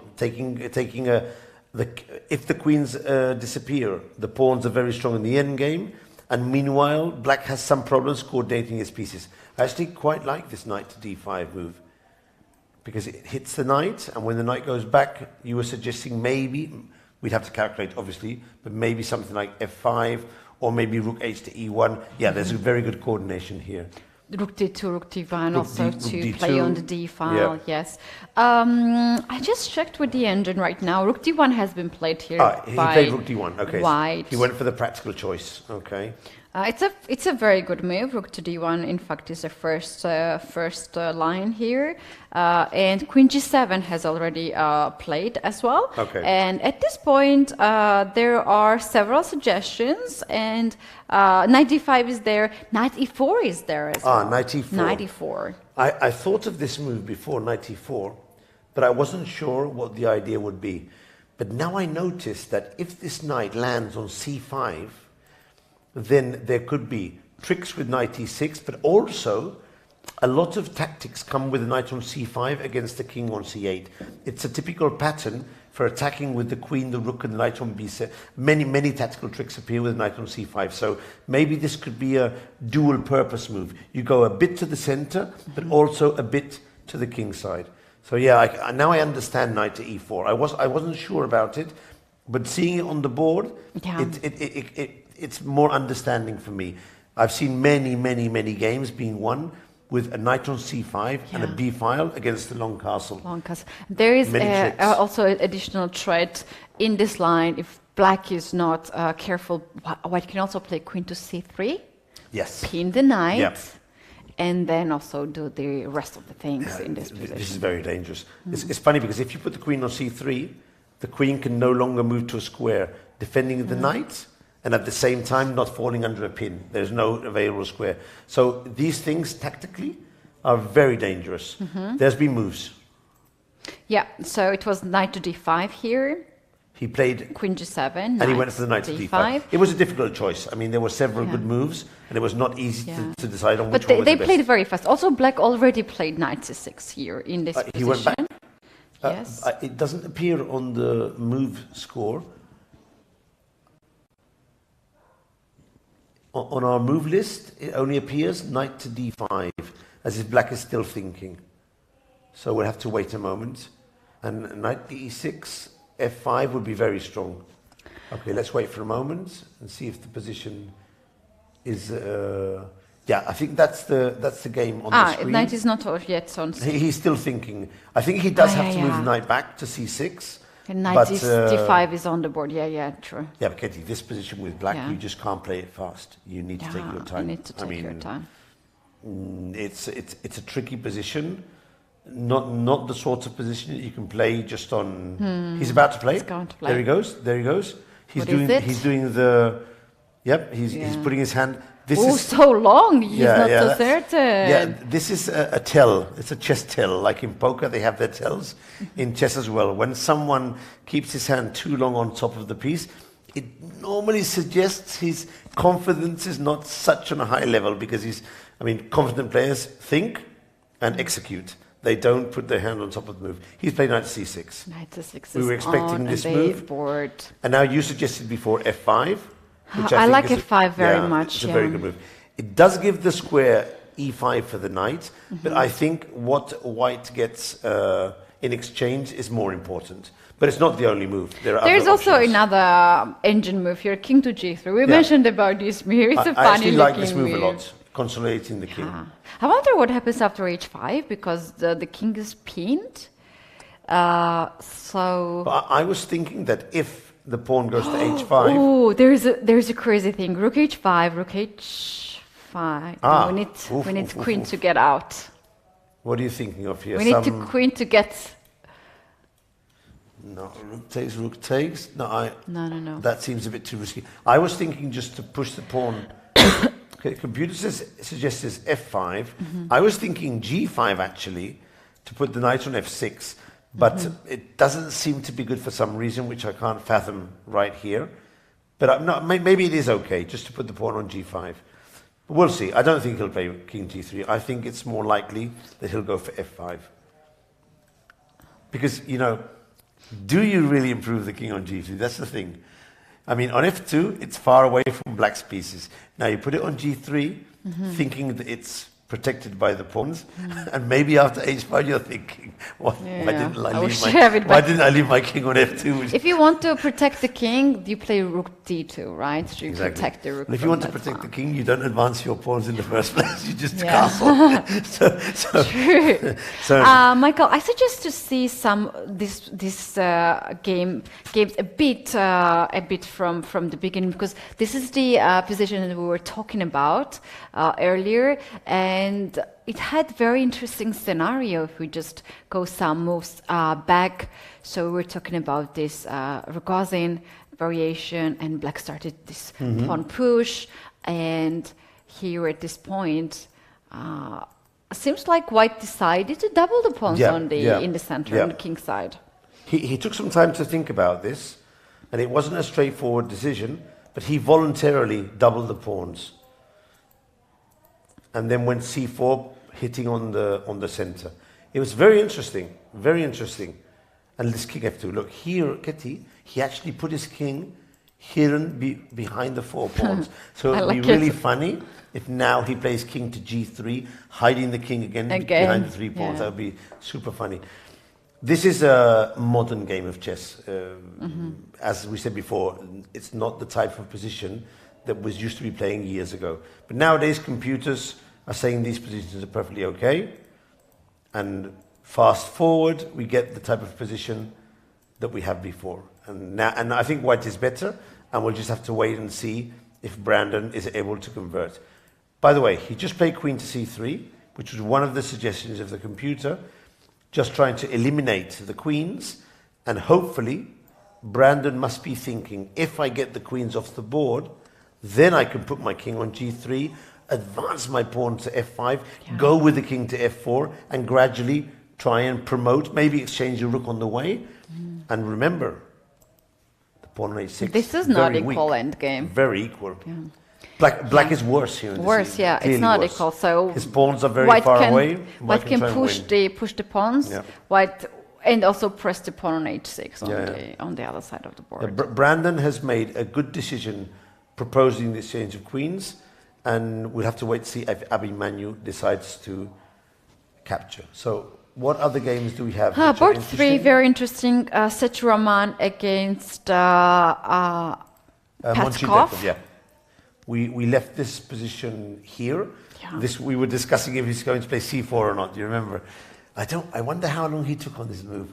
It seems he took quite a while. 16 minutes, almost 17 minutes. And he went for bishop to b4. Yeah. He must have been calculating c4 all that time. Yeah. But it's interesting that after several moves, Here we have bishop d3, knight g6, and even more time was consumed here after g3, before he played g3. Yeah. So it was not easy decision for Sister Roman here.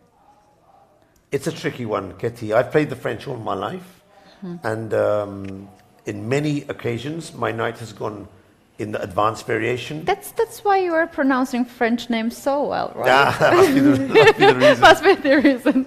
Yeah. I'm actually going to France now at the end of the year to play the Tour in the Paris, next to Paris, a tournament. So I'll get a chance to practice my French there as well. Now, many times... Oh, language or French? No, I speak a bit of French, okay. not much, but I always try to practice when I can. Okay. I studied French in the school when I was young, and then I defended the club Avignon for 8 years. I was a player of Avignon, and every weekend I would go with my car to... I've gone all over the south of France. Oh, nice. And the word which I most practiced those years was ticket. Ticket? Ticket, s'il vous plaît, which means the ticket of the parking of the motorways. Yeah. There's le ticket, s'il vous plaît. They would ask me for the tickets of the motorway, so that was something I practiced a lot. Oh, nice. Anyway, as I was saying, when I was putting the knight on g6, my opponent would always try to knock it off with h4, h5. But sometimes I could get my knight to f4. Sometimes, not always, but sometimes. And so when my player would go g3, I would always be very careful, Ketty, to make sure that when, on the next move, he went h4, I needed to have a square to back off with my knights. And sometimes I even ended up on h8, which is not something I wanted to do, but every now and then I could do it. So I understand perfectly Seturaman wasting time with g3, and he'll want to get in h4, h5 at some point. But of course, the thing is his bishop is dominating the castle. So as long as black can't castle, I'd say he's in a bit of trouble. So I'd say that Seturaman keeps the initiative. He keeps the initiative. Here we have 2 more moves. Queen c7 hitting the pawn on e5. Queen e2. And standard defense, Queen e2. And bishop c5 now. This bishop tries to cut the diagonal, he wants control to the diagonal, castle. And if black castles in this position, and then at some point hit f6, or even play on the queen side. He'll be more than okay. Yeah, it's a very nice position. If black castles and gets in f6 at the appropriate moment, he'll be more than okay. And by the way, if he castles and gets in f6, the g3 move, which before was very good, could prove to be fatal because of the weakening of the f file and the f6. That's happened to me, both with white and black in these positions. Yeah, Michael, here this variation can go really funny if white goes h4 here and sticks with a plan. Let's say we play bishop b4, pawn takes b4, and queen to c1. So bishop b4, and queen c1. He's losing his knight in this position, but there must be tactics, yeah? Queen to c1. Wow. Oh. But well, he's not losing the knight actually, because the knight can escape there's still. White has here 2 moves. Either you take a queen and then play queen to d1, or you play queen d1 right away. I'd capture the queen and then think about what I have to do afterwards.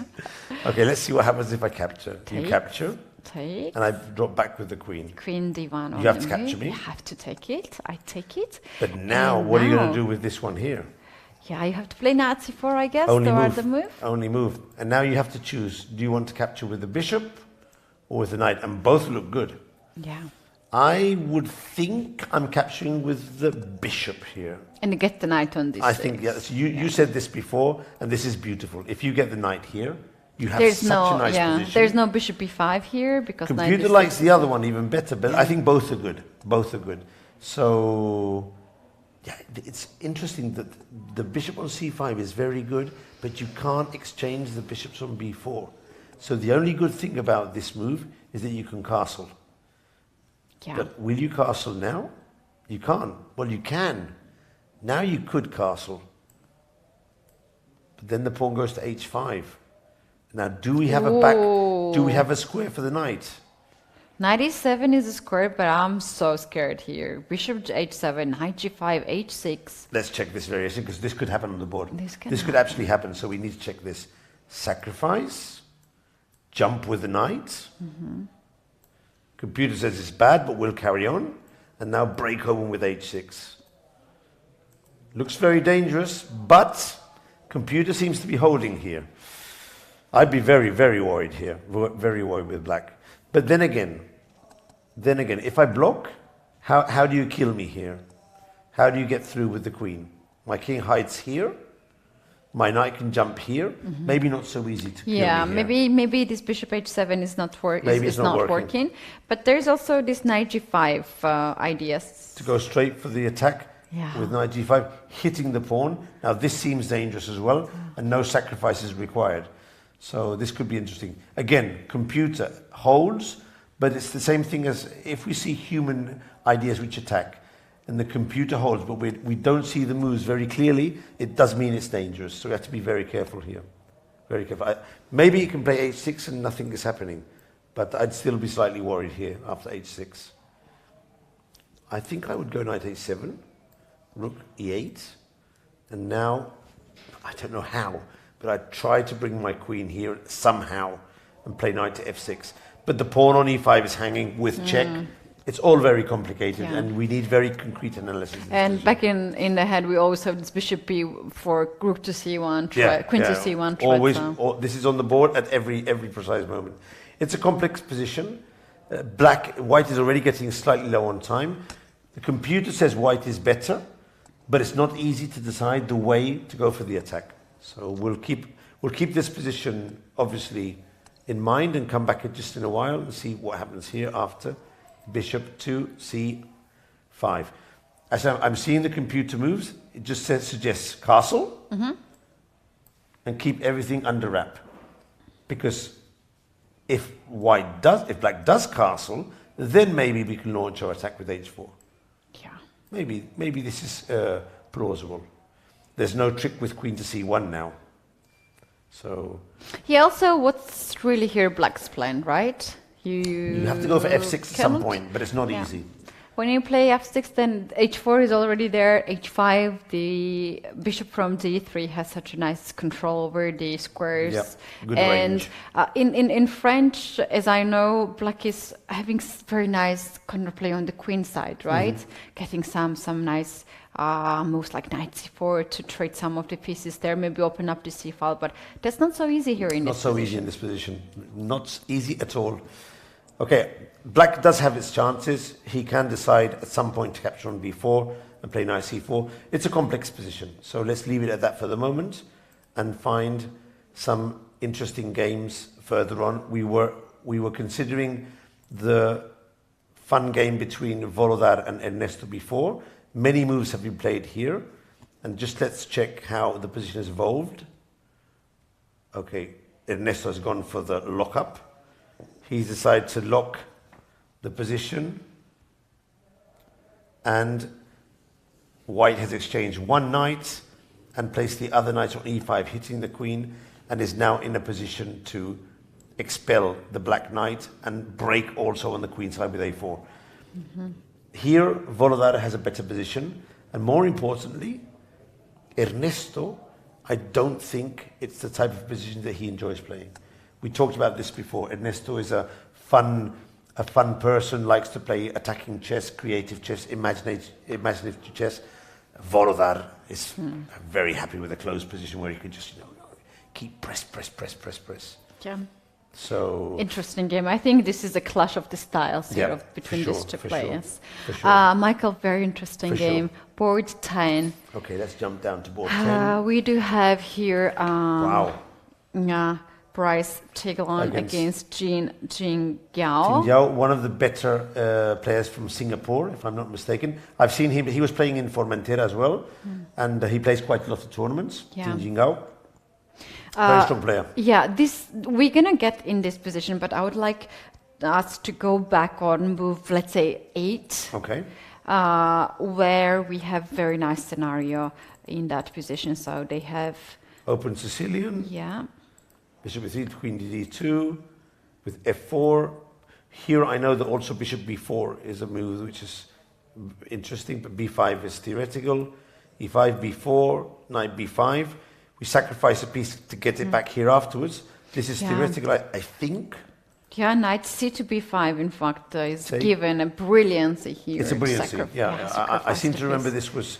I seem to remember even analysing this at some point some time ago. And this position is very interesting because, I mean, it's weird. Pieces have been sacrificed. But generally, in an open Sicilian, white will be happy to have these unbalances. The only problem is that if you long castle in these positions, black does have an open file. So it has to be timed perfectly. So c4, offering to give up c takes b, but b3. Okay, now this is a move, interesting move. a3. Yeah, Ketty, I'm not quite sure about this move, b3. It seems to me that it's not in the style of the Sicilian. Now I understand it. I think, let's see what black did here. Yes. I think, I may be mistaken here, but I think maybe black was thinking of playing bishop to b4. I just spotted this move now. So I wonder the bishop is pinned, he cannot take, the rook is hanging. I think he was maybe thinking of playing this move here, which I think would have forced white to drop back with the knight to c3. I mean, I don't see any other move. But he didn't do it. He played knight to b4 to try and get it onto c2. So the idea of b3 is clear. b3, a3 and knight to b4. To weaken the queen side. Bishop only move, develop and protect. d5. But of course, opening up the position with your king in the center, this is going against basic rules. So let's see what happened here. Castle, take, and we're arriving at the position where they are now. This is the correct position, rook to a4. The current position, we do have rook on a4 Okay, and so white to move. Let's take stock of this position. Tigran Bryce from the United States has good development, a strong knight on b5, and probably the most important factor of the position, a safe king against a weak king on e8. That's white's point of view. Now, what does Ting Zhao says? My king is not so weak, I have some pawns to protect it, and I have two very strong bishops, which will be better than your pieces in the endgame. Also, he's threatening rook takes c-pawn, this pawn here. Takes on c4, and I'm thinking that if you take the pawn on d5, black is planning to play bishop to a6 to pin the knight. Probably go for this long, this double pin. Double pins are very, double pins are very dangerous because it's not enough to move the piece from behind. You have two in the way. This looks good for black. It looks very nice, actually. And as we had the players on the screen, Jing Gao seems to be quite young. Yeah, Ting Zhao, I think he's about, 17 or 18, but maybe even younger. He's there, is that him? Yeah, that's him, according to our videos. Okay, but I'm not sure. Yeah, board 10, that's him, yeah. Okay. Very young. Okay, maybe I'm, hold on, he just played rook takes c4. Okay, so maybe... Queen b3 has been played. But it's funny because it doesn't look like him in the photo of chess.com, and I'm sure I saw him playing in Singapore, in Formentera, and it was a different face, but it must be my mistake then, because I mean, I can see him on the board in front of us, so. Yeah. And unless the board has different names, which is also a possibility. I'm gonna just check not a big on deal. internet. But let's see what happened in the game. So against rook a4, queen takes b3 was played, and he decided to take rook takes c4. Now this has stabilized a bit on black's side, because I see his king is not so dangerous now. Yeah, he looks relatively young on the camera. This is Ting Zhao. Yeah. And I don't think that it's him on the camera. But look, I mean, now you understand my yes. You understand my... Okay, chat, let's do that job, guys. Our producers, come on, people, this is board 10. You asked for it. Yeah. And you are saying that it's not Jing Gao? No, it's him for sure. It's him. It's him for sure. But I totally agree what you are saying. It's my bad. When I'm Googling him... much younger here than... He looks much younger than what I here saw when in Formentera photos. and what looks and what he looks like on the internet. But of course, I mean, unless someone is impersonating him, it is definitely Ting Zhao. So he is just Oh, he's actually 23 years old. No, that is not Ting Zhao if he's 23 years old. It's not. There's a 16-year-old kid there. I know Ting Zhao. I saw him play. But as I said, it must be my mistake. Okay? So I think we should forget about this. It must be him because it says his name is there and he's sitting there. I mean, and he does have a resemblance of the photos in the internet. So it must be him. Okay.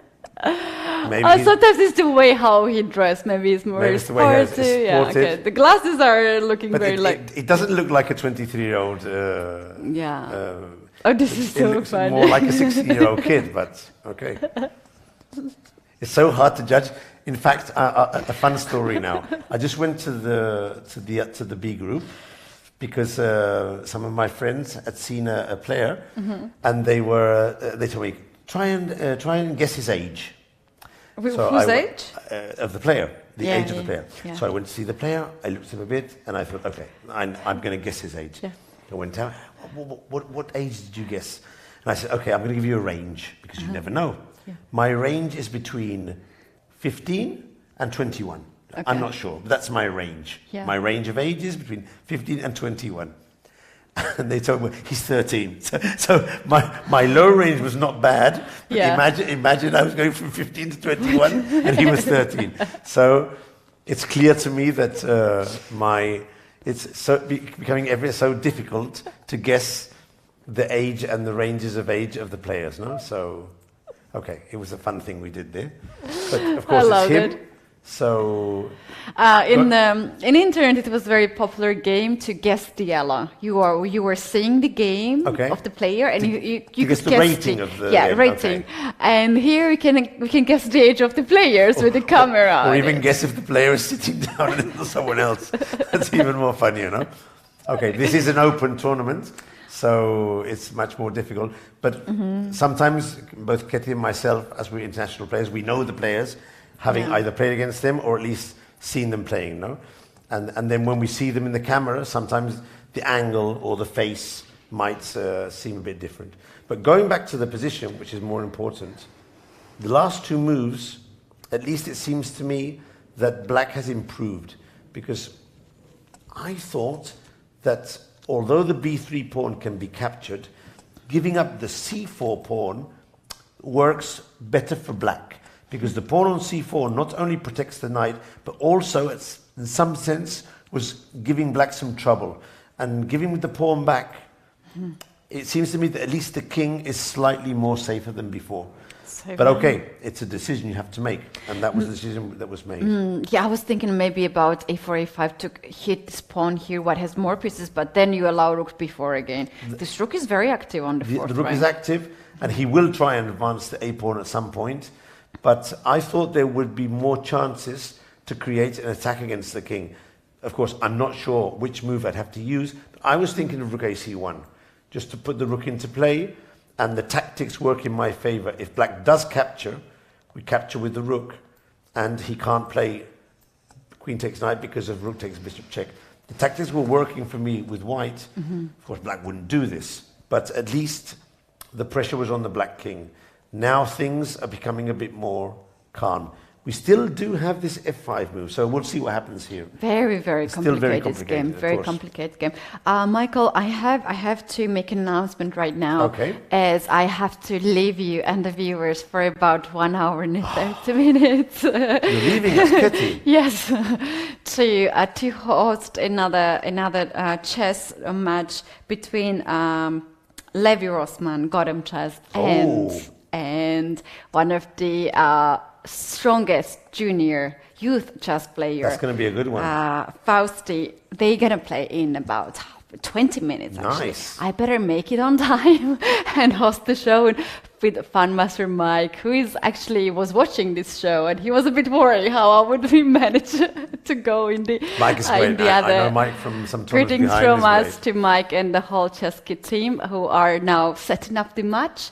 Levi Rossman and Fausti on the other side. It's going to be a big day for us. And I will be back the moment this match is done. Michael, I will not leave you alone for a long, long time. I'll be back, and hopefully we're going to have very nice end games maybe at I'll that carry on part. watching the games, try and pick out the best ones. Yes. So when you get back, I'll have them prepared for you, and we'll finish off the round together. Perfect. You guys, we're taking now a very short technical break, and Michael will be back with you.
And we're back from the break here in the studios of Sitges Chessable Sunway Festival.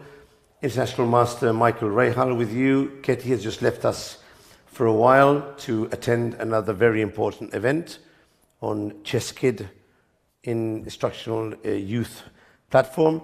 And I'll be with you for the next hour or so to continue watching and analyzing these games of round number 6.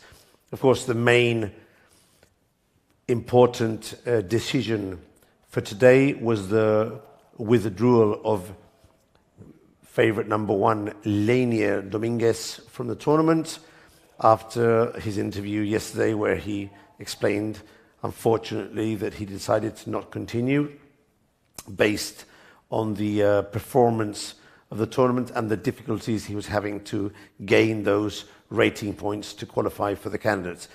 Lanier has left us, but there are still a huge amount of grandmasters in the event, all fighting for the first place and the 5,000 euros. So it's a good moment to go back and look at the games. On the first board, we did say that a draw had been agreed in Horvath against Aravint, and action is on board number 2, where we have the current position between grandmasters Brandon Jacobson and Puranik Abhimanyu. Now, these players are on 4.5 points out of 5 and having agreed a draw.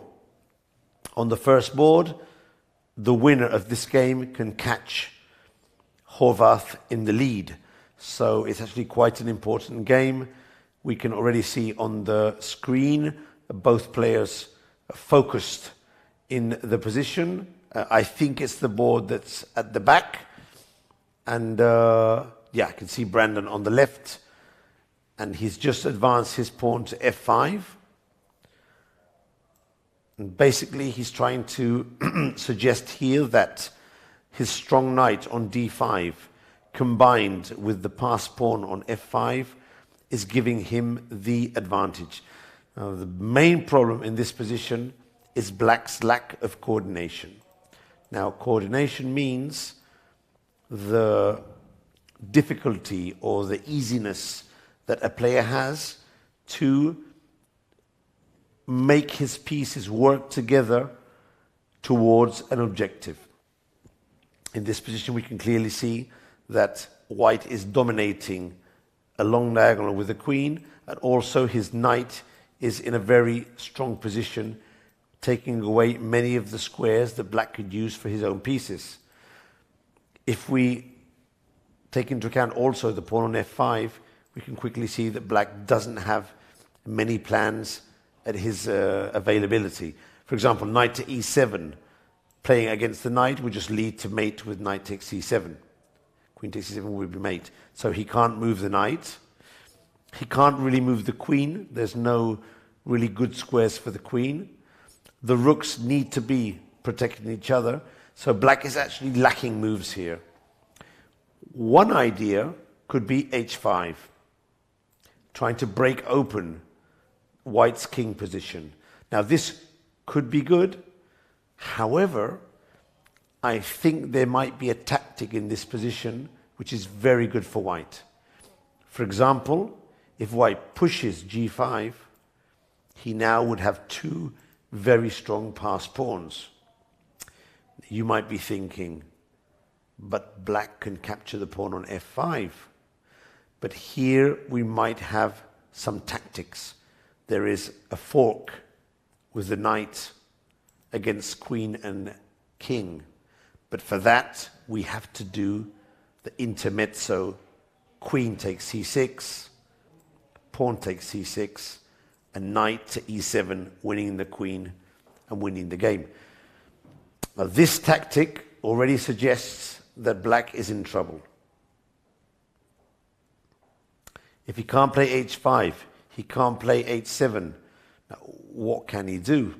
He's in a really bad position. So clearly, in this position, Brandon Jacobson has the advantage, and Abhimanyu is in trouble. He has to play very well now and try and find a way out of this clamp that white has on him. And actually both players are more interested in the game next to them than in their own game. So let's check what's happening in the game next to them, which is Seturaman against Mompil. Now we can get this move on the screen. Seturaman against Mompil. It's board number 3. And things have spiced up here because white has an extra piece, but black has just checked on c3. So the threat is to capture the knight on b3 if white decides to move the king. For example, queen d2 or king f1, the knight can be captured on b3. That will be clear. If white blocks the check with the knight, then the rook is hanging on a1. This would be a disaster for white. So this will not happen. And finally, there is a trick move, which, I don't know, maybe it was missed by Seturaman in his calculations. Who knows? But maybe he was considering knight to d2, which looks like he's defending everything. But here, there are a couple of interesting moves. One of the moves is queen takes rook, followed by rook to c1. But it's not mate because white does have queen to d1 saving the game. The other move, which is very risky, is to play here knight to e5, bringing another piece into the attack, threatening the bishop. And this already is very dangerous for white. He's in big trouble in this position. A lot of black pieces are taking up menacing squares in the attacks. So, to keep things under control, Seturaman has just played queen to d2, protecting with the queen. And I am expecting white to play now queen takes b3. And most probably, white can choose between rook takes a7 or knight to d4, which, as far as I see, I think might be the move that white will choose. Putting his knight in the center, hitting the queen, and going to the ending. For example, knight to d4, queen to c3 only move. We can exchange queens here. And maybe play king to d2, hitting the king. And when the rook goes back, we have a choice between f4, which is the move that I would play, making a good stronghold here of pawns, or the computer suggests, instead of protecting the pawn on e5, to go for the pawn on a7. So we have a choice of moves, and any one of these two moves would give a white a healthy advantage. So it seems that white has the position under control, and let's wait a few moves and see how this one develops. Going on to board number 5, we have the two French players, Gilles Moussat and Joseph Girel. There they are in our first shot. Jules, a better time situation, and also, at least for the moment, an extra pawn on the board. In principle, this does suggest that he might have the advantage in this position. The knight is pinned, and basically the question is, can black capture the pawn on d4? In which case he would lose the knight on e7, but Girel prefers to go on the safe route with knight f5. Now, I'm expecting that if black is able to exchange the rooks, the pawn on d4 will fall, and the position will be equal, and a draw will probably be agreed soon. One variation to note here is that if bishop to d3, knight to d4, White cannot play rook d1. This would be an error because of knight to f3 check. Or even knight to e2 would also win. And black would win the rook on d1 and the game. So Jules obviously would not make this mistake, but these are the type of tactics you have to be looking out for when you're playing chess. So after knight f5, I would think that white would probably play rook to b6, attacking the pawn on c6. Knight takes d4, and here I'm expecting a move such as bishop to e3, or maybe even rook to e4, with a more or less equal position, maybe slightly better for white, but only slightly better. So I don't think Moussard could lose this position. The most probable result would be a draw, and maybe white can press a bit if he is able to establish contact and capture the pawn on c6. Let's move on to board number 6, where Volodar Muzin is playing against Guillén Fernández Ernesto. This game is going much slower than the rest. They're only on move 13, if I'm not mistaken. Sorry, 16. And the Cuban player with black is already very low on time, with only 12 minutes to go, and with basically all the pieces on the board. Volodar did decide to go short castle and play it safe. And as we said before, he's playing into his own strengths and against the strengths of his opponent. Guillén Fernández normally likes open positions with a lot of fight, and Volodar has taken him here to a closed position with a completely blocked structure. However, Muzin does have 2 pawn breakthroughs on the queen side, with b3 and a4, and eventually could also consider g3, bishop g2, and f3, expelling the knight from e4. So he does have some pawn breaks on the queen side and in the center. Ernesto can go for g5. But this is a risky move. It gains a bit of space, pushes back white's bishop, but does weaken his own king. And that might be exploited further on in the game by white. So Guillén has to be careful if he commits with the move g5. His body language on the screen does seem to me that he's slightly uncomfortable. He's low on time, very good blitz player, but blitz is not the same as classical. Blitz you play on intuition. You don't calculate much. You just play fast moves and quick. But classical, you get into the nuances of the position. And when you're low on time, you still want to play solid classical chess. You can't speculate. You can't play fast and hope your opponent will make a mistake. So some blitz players, when they get low on time in classical chess, they suffer a bit more than classical players. Let's see how he is able to cope with this difficult situation. Okay, let's move on to board number 7.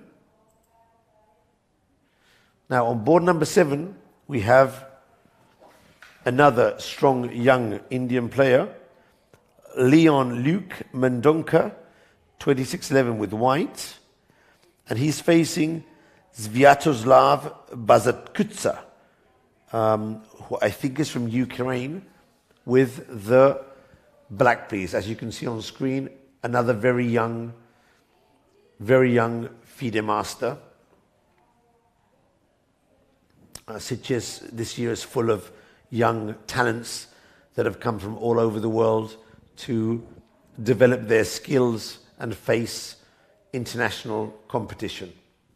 So here we can see the young kid in thought, but he's facing a very strong player and he's already in trouble on the chessboard. White does have an extra pawn, so he's up in material. And on top of that, White has the full control of the D file. And eventually, I have to think that the C2 knight is going to be improved either to D4 to knock off the bishop on E6, or to E3 heading to F5, again going for one of Black's bishops. Once a bishop has been exchanged for the knight, I can already visualize ideas such as bishop to E3 and eventually F4, putting in motion the roller pawn with the extra pawn on the king side. Now, this is a clear advantage for White. Dare I say, a decisive advantage, a theoretically decisive advantage, but there are still quite a few pieces on the board, so Mendonca will have to be wary of tactical ideas in the position. But he's clearly better. Let's move on to board 8.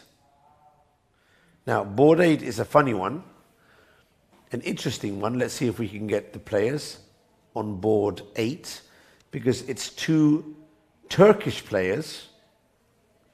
Today it's a Turkish delight, for those who get the pun intended there. Two Turkish players, two very strong and young Turkish players. It's Yagiz Khan Erdogmus with the white pieces. He's an international master, and if I'm not mistaken, he is under 14 world champion. And with black, Vab Sanal, 2600 from Turkey, already an established grandmaster who actually had the pleasure of interviewing in Baku in the World Cup in August. Very nice player. As he told me in the interview, he is constantly being mistaken for Harry Potter. I wonder if we can get a close-up shot of Vab Sanal. That's his opponent. But let's try for the black pieces and see if we can identify that it's true that he looks a bit like Harry Potter in one of the younger films. At least that's what he told me in the interview. He said, a lot of people mistaken me with Harry Potter, so that was a fun way to start the interview. Here's a lateral shot. We can already see the resemblance, but a face shot would be great. So, going back to the position, players are equal on time, and the position is more or less balanced. We can see that the pawn structure is symmetrical, and the only feature which I would say gives the edge to white is the bishop pair on b2 and b3. And more to the point, the b3 bishop is the piece which black doesn't have. Black has a knight. So normally this would give a slight edge for white in similar positions. He can try to establish dominance on the long diagonal and also combine that with some sort of entrance on the A file. Things like rook to A6 followed by queen to A1 and then A2, hitting F7 on the one side, on the one hand, and tripling on the other hand on the A file. This would be a way to go for white. Meanwhile, black, if white takes his pieces to the king side, to the queen side, black can consider capturing the pawn on b5 or striking in the center with d5, where all his pieces are well developed. On balance, the position is equal. Again, we'll have to wait a bit and see how this one develops, but it seems more or less equal for the moment. Okay, more players on 4 points. We have board number 9. Board number 9 is becoming quite an interesting one. Here we are seeing two very strong players. With the white pieces, Jali Sokolovsky, I think he's from Israel, an international master 24-43. And with black, Fernando Peralta, the seasoned grandmaster from Argentina, who lives in Spain, 4 times Argentinian champion, and one of them this year, not so long ago, and a regular player here at Sitges every year. Fernando nearly always comes to play this tournament. Now, the position on the board looks more or less equal. Both players have equal number of pieces and pawns, but with the opposite side castle kings, more important is the options of the attack. Now, white has played rook to e3 with the idea of swinging his rook on the 3rd rank and trying to start an attack on black's king. Maybe with the idea of sacrificing the bishop on h6. Those are white's aggressive intentions. Meanwhile, Fernando, on the queen side, has some open files for the pieces, but it's not so easy for him to attack on the queen side. The only real sacrifice I can see is something like knight takes b2, with the idea of coming in with the bishop or the queen on a3, but it doesn't seem to be much of an attack. The king drops back, and I can't really see black doing much here. Okay, there are some pawn advances, but when you've already sacrificed a piece, I do think that it will be too slow and white will get his attack in faster. Meanwhile, it seems that the two French players have drawn their game, Moussart and Girel, on board number 5. It was that rook ending we were seeing before. Yeah, we'll check afterwards, but they seem to have drawn. We'll get back to this game later on. For the moment, position more or less equal. And Fernando has just played knight to b6. This seems more sensible, not to sacrifice, but to reroute the knight, maybe headed to c4, attacking the position in the center. Now, the computer suggests queen e2 here, but I'd be hard pressed not to move rook to g3. So let's see what happens if rook to g3.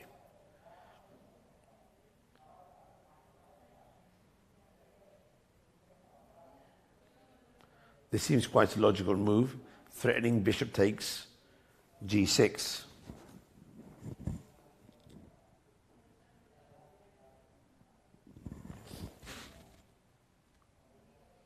Now, this is a tough one because the computer says here that the best move for black, not something that I'd see so fast, is queen to a6. Queen to a6 is not a move that I would think of. And I think that the idea is either to do some sort of perpetual check on a6 and f1, or after the sacrifice, black just doesn't take much care of this piece and goes for a very interesting idea, rook to c5, threatening rook to a5 and rook to a1 checkmate. Now, this idea for black is unbelievably strong. The thing is, will Fernando see this idea? So difficult to see this idea. Let's go bishop takes g7.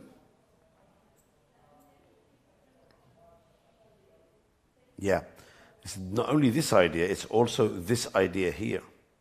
Queen to f1. Now, if the queen blocks, we exchange queens and win the bishop. And if the king goes to a2, then rook to a5 is very strong.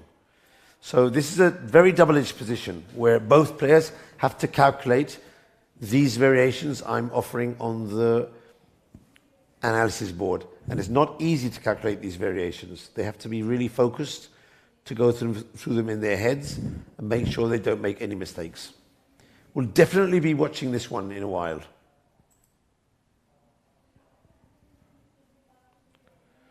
And finally, on board 10, I'm not sure if we have a camera on board 10, we have Bryce Tyglon against, we were watching this game before, against Tin Ying Yao from Singapore. And the position has developed into what we're seeing now on the board.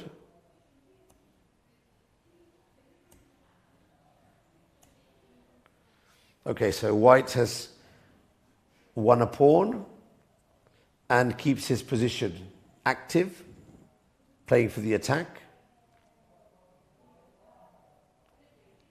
Let's see what happens if Black tries to get the pawn back with bishop takes b5. A takes b5.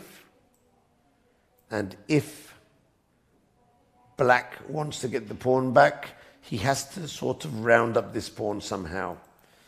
But that takes time, and White will be in position to get with this king, with this rook and queen against Black king. So this already looks very good for White. Very good for White. Yeah, I'm worried about this position. Bishop to g7 could be an idea. And White just falls back, yeah?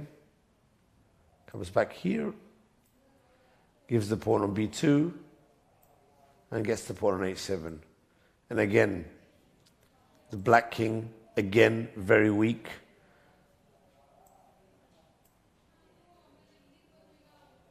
White can continue attacking here with moves such as f5, or maybe rook to f2. Still, computer's saying that White is winning here, but there is the pawn on c3 that can advance, so things are still not so clear here. And Ting Yingao concentrating fully on the game with the black pieces. Very talented kid from Singapore. Not the only talented kid from Singapore these days here. I was told today there's a kid, he's only 7 years old, playing in the A group, who's also playing very, very well, and has a very talented young kid in the A group from Singapore.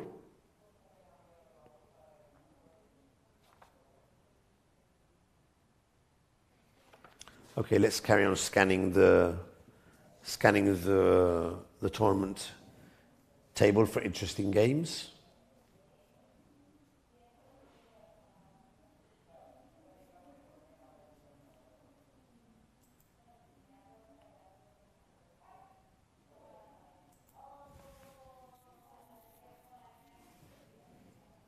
Let's see, I'm looking for a game which looks explosive.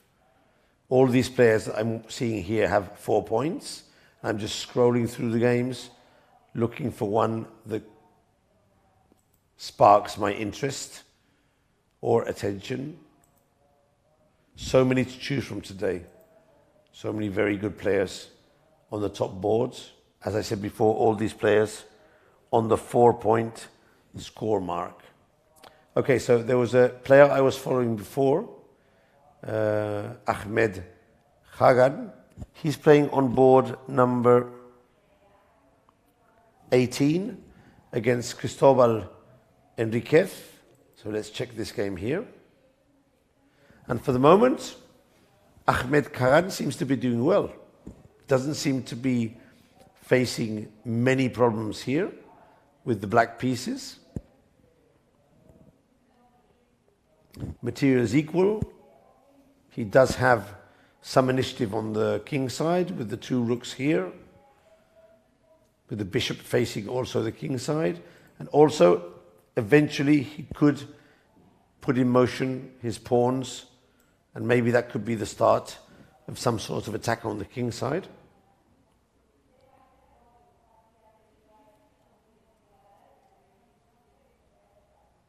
It's funny because just a moment ago, the pawn on e4 was hanging, and I'm wondering why he didn't decide to capture the pawn on e4. Okay, let's try and capture this pawn. Queen takes e4. And maybe, I think this pawn was capturable. It could have been captured. But for some reason, White didn't want to risk this capture and preferred rook to ad1. I'm not sure if it's because of rook to g4 or maybe because of knight to e7 with the idea of bishop to d5. In any case, the pawn was there and it could be captured, but Enriquez, instead of capturing the pawn, prefers to continue his development, and he has played rook to ad1.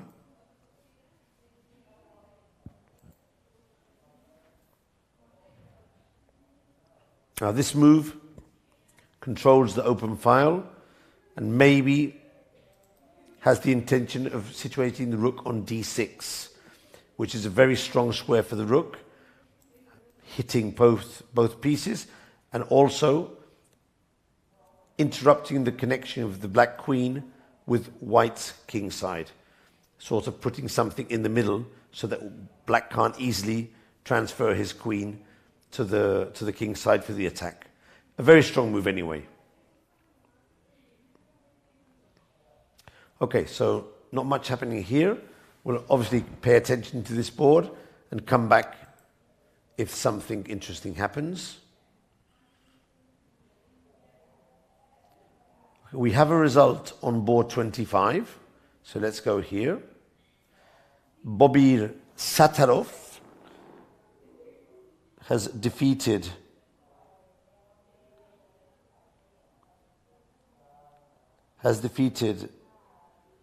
international master Bobir Satarov from Uzbekistan, has defeated Grandmaster Leon Mons from Germany, who is outrating him by more than 150 points. So this is a surprise result of the day. Let's go through the game quickly and see what happened. Oh, there are no moves. Now that's weird. So,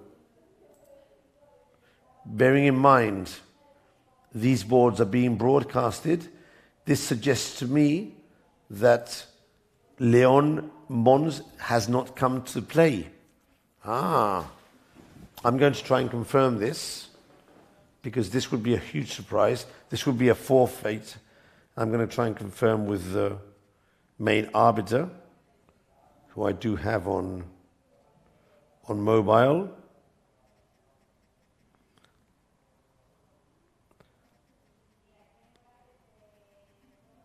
I'm just sending him a text and try and confirm if Leon Mons on board 25 has not come to play today against Bobir Satarov. At least there's 0-1 and there's no moves. Yeah, main arbiter has just confirmed to me, thanks Nuno Andrade, it seems that he is ill. Okay, so Leon Mons is ill and has not come to play today his game on board 25. Let's see if there's any other games. Okay, the rest of the games seem to be in motion. There's a result. On board number 1, board number 2, an important result. Let's bring up board number 2, please. Brandon Jacobson has just defeated Puranik Abhimanyu. This is a huge result for Brandon Jacobson because this allows him to tie in the lead with Horvath. So if we could bring up board number 2, see if the players have already left the board. So the game has been finished. And let's just check very briefly the last moves of this game. We left the position here after f5 and the game continued. Rook to e8, rook to e1, very sensible move, challenging the piece on the rook on the file. a5, a weird one, but trying to make an escape route for the king if need be.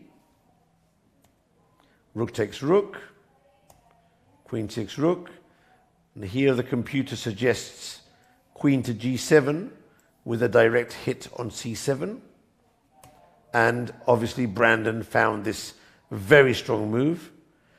There's no easy way to protect that pawn because both queen d8 and queen d7 would lose to knight b6 check with a discovered attack on the queen. So Abhimanyu ran with his king and is in big trouble here. And the pressure increases. Now white played a fantastic move. Knight to f6 hitting the queen and knight to d7 with check. And now the killer move spotted instantly by Brandon Jacobson. If you're watching the stream and you want to try your test at going for tactics, I offer you the option of finding the move that white played here and forced automatic resignation by his opponent. White to play and win.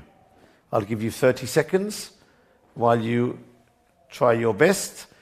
Put your moves in the chat and we'll see how many of you are able to guess the killer move for white.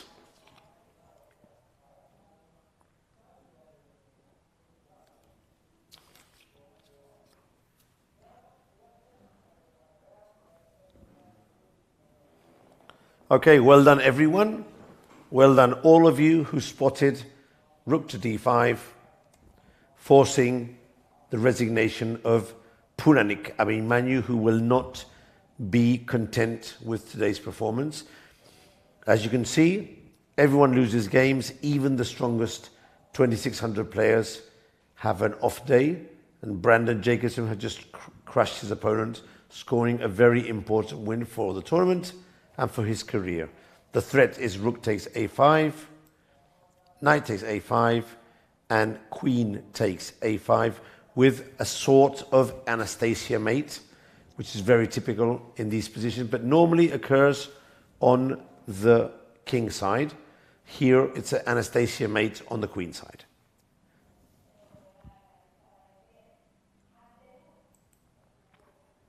For sure, a very strong, a very potent performance by Brandon Jacobson today, playing under the flag of USA.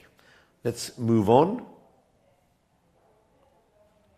Looking for more results. Okay, for the moment we don't have more results, so let's focus on board number 3. Let's bring up board number 3 and check what has happened here since the last moment we saw this position. Board number 3, we have Seturaman, a fantastic young Indian player with the white pieces. You can see him on the left of the screen. His shadow is all over the board, and his opponent with the black pieces from Bulgaria, Petkov Monchil, very strong grandmaster in his own right. Now, after queen d2, in this position, the Bulgarian grandmaster captured the knight, and I was suggesting here either knight to d4 or rook to a7. Now, Seturaman goes for knight to d4 and forces the ending, which we were checking just before the break. And here, it was a tough decision for Monchil. He could either go back and suffer a worse position after f4, which is he's holding, but strategically he'd be under a lot of pressure, or he could go the tactical way and sacrifice the exchange, which he did, with the objective of eliminating the pawn on e5. This is quite a good idea. He gives back, he gives the exchange, but establishes a strong knight on e5, and he does have, for the moment, 2 pawns for the exchange. However, the pawn on a7 is about to be lost, so white considers the position to be slightly better for white. King c8, rook takes a7, king c7, b6 looks like a very tempting square for the black king. rook a1. Now, one of the ideas to establish when you're playing with an extra exchange is to exchange the rook and go for rook against minor piece. This is a very important idea in endgame strategy because unless you're attacking with queens, having an extra rook sometimes just interferes with your options. For example, if I could get the rooks off the board, my other rook could try and infiltrate the 8th rank. But with 2 rooks, this is impossible. So it's always good for the player with extra exchange to try and get the rooks off the board. So that's what he's trying to do here with rook h to a1. And his opponent is thinking what to do in this position. Should he put the rook on e8 and block with bishop c8? Should he go for knight to c4? Maybe for knight to d6, hitting on the b5 pawn.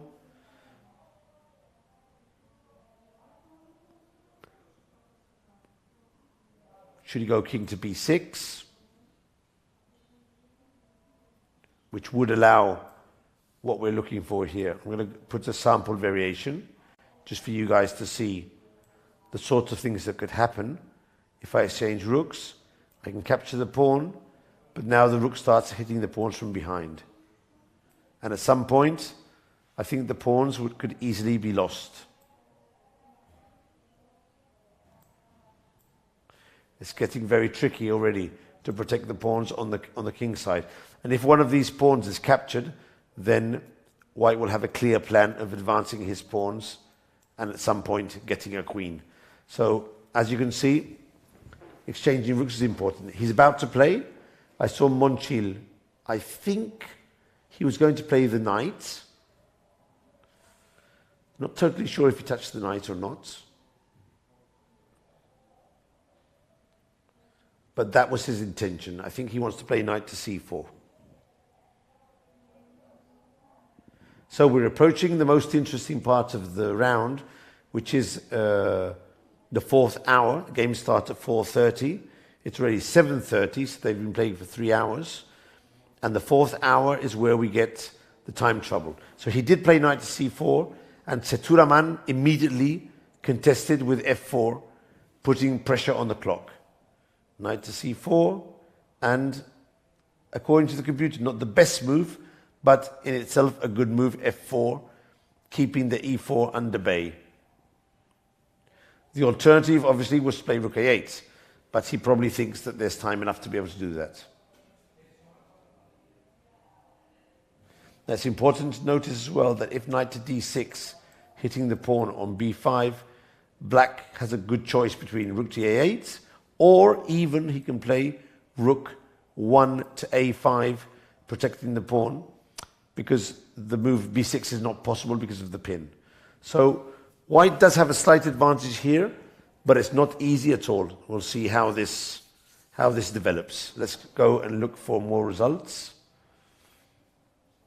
For the moment, no other results in the first boards, so we'll pull down a bit. Now, we do have a result on board 27, where Andreas Kelidis from Greece has defeated Ralesh Kumar Jina from India. So those of you who are from Greece, Greek fans, can be happy today after this result on board 27. Andreas Kelidis has won his game and progresses to 4.5 out of 6. Yeah, a very solid performance for the moment by Andreas Kelidis. Now the final position, obviously, one of these pawns is going to get to the queen.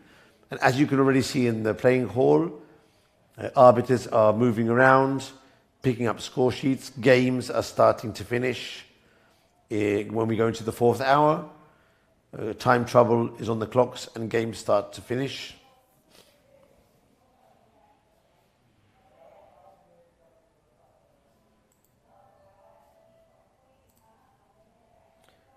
So let's go back to the first boards and go a bit more into some of the games. So on board 4, we can bring this one up on the screen. There is a game between seed number 2, Kirill Alexeyenko, 2670, Russian player, but defending the Austrian flag now. And he's playing against one of the local talents, Hugo Uber Gracia. He's from Spain, concretely from Catalonia. And he's playing on board 4 today because although they have 3 points, the organization has upgraded the game to board 4 where Lenier Dominguez was supposed to play. So here we have them. On the left you can see elite Grandmaster Kirill Alexeyenko with the white pieces. And on the right you can see Hugo Uber with the black pieces, a very young kid, I think he's under 14, and one of Catalonia's many talents. So let's see how the game has evolved. Let's start from the beginning. Alexeyenko, an e4 player, but very solid, goes for the advance and the trending bishop e3, knight d2, b3 line, which according to the computers is the best line nowadays. Now this h4, h5, going for a good position on the king side. It might be attack, it might be useful in the endings.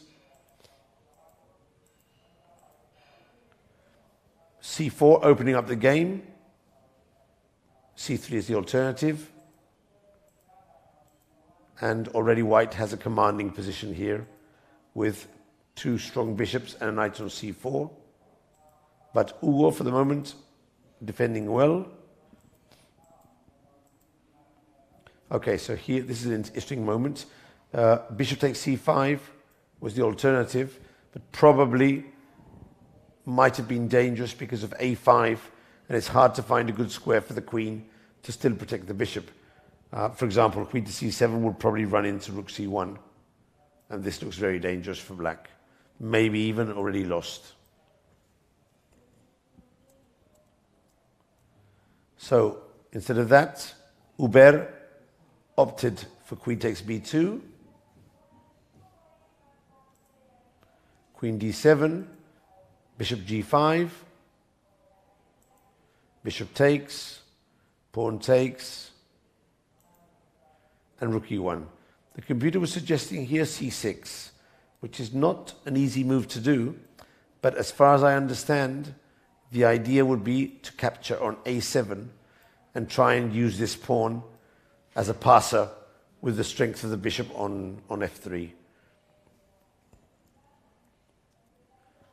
Alexeyenko preferred another move, very sensible, rook to e1, just protecting his pawn on e5. g4, okay, this is a risky move. Bishop takes g4, queen b4, nicely spotted, double attack.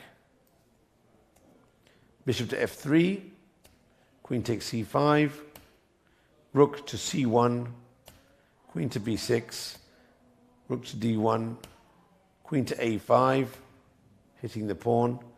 And now I'm expecting either queen d6 or queen to b5. Okay, so this is a better position for white, but I would say that for the moment, Hugo with black is defending reasonably well. And yeah, I think he's doing good. I think, bearing in mind he's facing a 2700 player, I would say his performance is quite good. And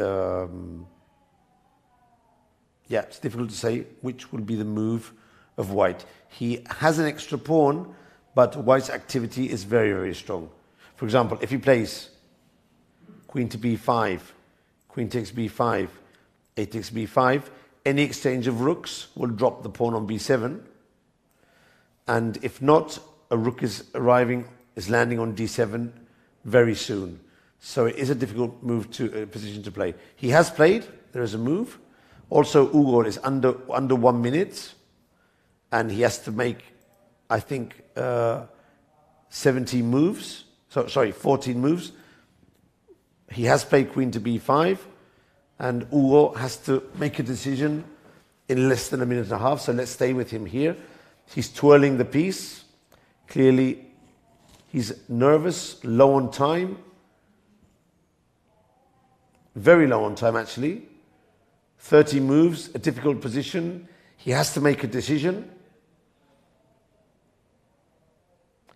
Players get an extra 30 seconds every move, so he knows when he moves, the time will be increased, but he can't leave himself without any time for the future. He still needs to play several moves to get to the 40-move control. So let's stay with him now. Move 27. Should we exchange queen? Should we play b6? What to do? What to do? You need to make a decision, Ugo. Should we exchange queens? Should we go b6? Aleksenko sits down again. He knows Ugo is about to play. He's under 38 seconds. What to do, Ugo? What to do? Exchange. Not exchange. Under 30, 28, 27. Nerves are creeping in. 26, 25, 22, 21. You got to move, you got to move. There he goes. He exchanged queens. Well done, Ugo. And now you have to find another move. Pressure on him again. 46 seconds. Now he has to find another move. What to do now? Should he play rook to d8? Should he play b6? Rook c8 maybe? Bring the bishop out from f5? He has to make an escape square for the king, because if not, sometimes you get checkmated on the 8th. Under 25 seconds, 24, 23. Come on, Ugo, you need to play. Now he's getting a sense of what top-level chess is. Would he imagine having 3.5 and playing against the 2700 Grandmaster? Rook to d8, the best move, according to the computer. Now Aleksenko can win back the pawn. He can either exchange rooks, or he could even capture first on b7. But I think he'll exchange rooks, and now he'll capture on b7.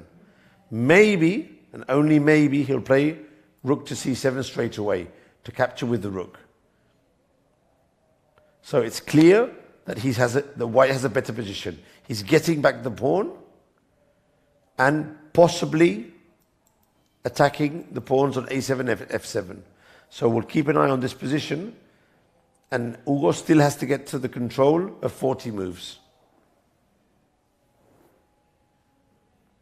Let's scroll down and find some other games that are now in time trouble. Let's see how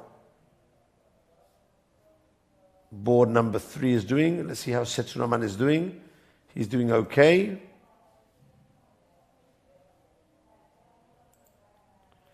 Seturaman is still controlling the position. So let's jump to another board. Let's go to board number 6. Board number 6 with Volodar Muzin with the white pieces against Ernesto Fernandez Guillem with black pieces. Let's jump to board number 6. There we are. Key moment of the round. Approaching the 40 move.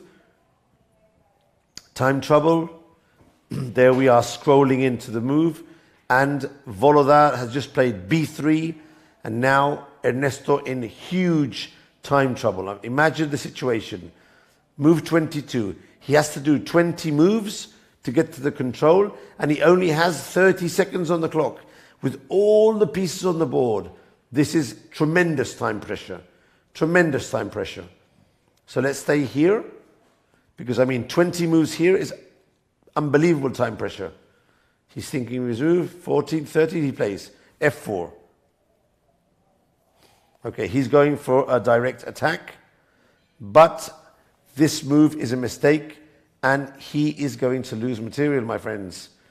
he is going to lose material, because after pawn takes pawn, white can go pawn takes pawn, and the bishop is hanging on b7, which means that after pawn takes pawn, black is losing material. Let's see how Ernesto wriggles out of this position. Can he wriggle out of here, losing the least amount of material possible?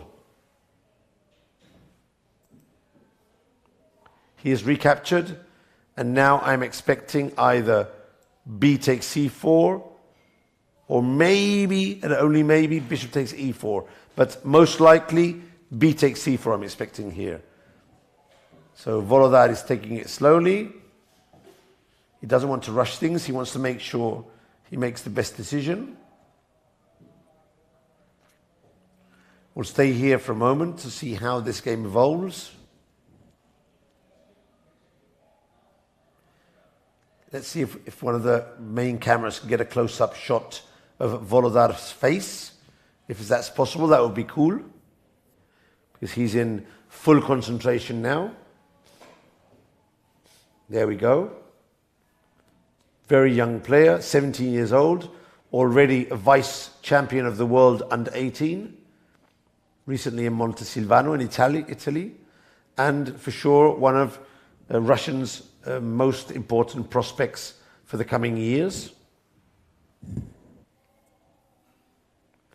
Developing very stably under his coaches, very good nerves, very good technical player, and also, as we can see, not rushing in a key moment of the game.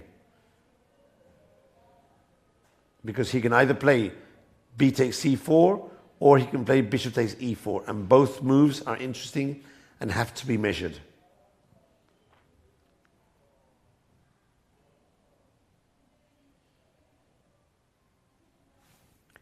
Now, there is a key idea here which he has to evaluate. If b takes c4, the computer is suggesting a very difficult move to see, which is knight to g5.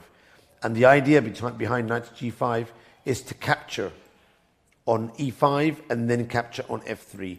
And if he's allowed to do that, white's king will be destroyed.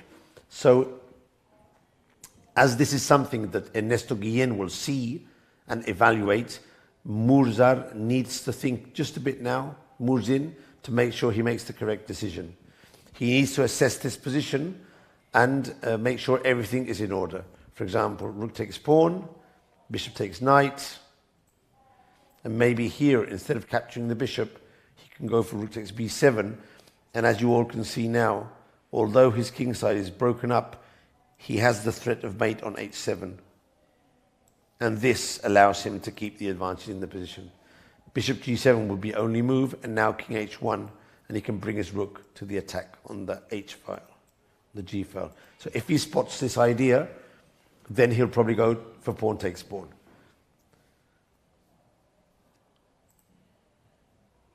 So this is one of the main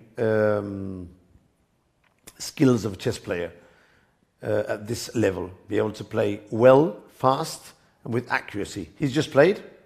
Let's see what he's done.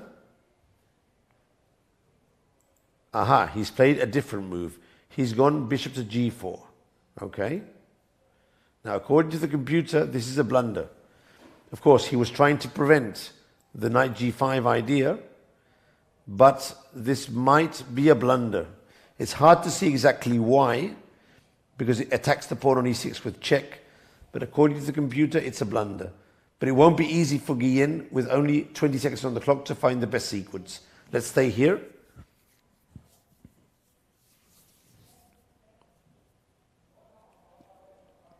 Computer suggests queen e8, and I think he's played queen e8. Well done by Ernesto Guillen. He played queen e8, he found the best move, just protecting the pawn. And now I expect Volodin will go for pawn takes pawn, which he just did. And remember, the pawn cannot be recaptured with b because of the bishop hanging on d7. So I'm expecting black to eliminate the knight on e5 first. So it's been played. Yep, he took the knight on e5. This move has been played. Of course, Murzin, I'm expecting, will play d takes e5. I have no doubt of that. And now maybe black can recapture with rook takes c4. And if this happens, I do think black has some compensation here. There's a weak pawn on c3, and we can't forget that white does have his bishop shut in on h2, which is a very bad piece. So things are becoming quite tricky here. I think Ernesto Guillen might be in recovery mode in the position. So we'll leave this. Oh, he's played. Okay, let's see what happens. D takes e5. And now let's see if Ernesto plays rook takes c4. He has. He just captured c4. Well played.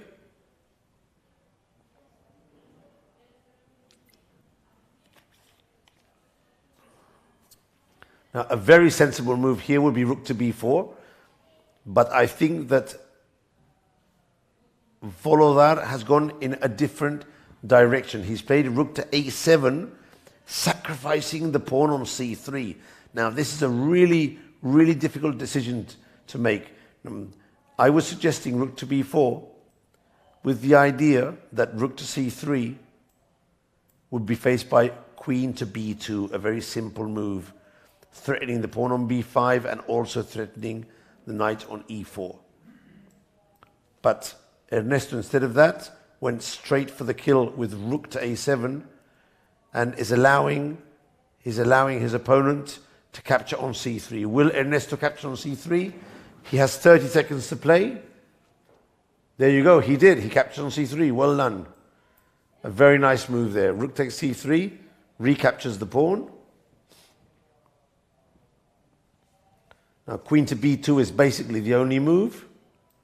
And then I'm expecting him to drop back with the rook to protect the second rank. Let's see what happens now. Okay, he just played. He played queen to d1. Wow, I wasn't expecting that one. Where does he want to go from d1? To d4, maybe? Maybe at some point to get to g4?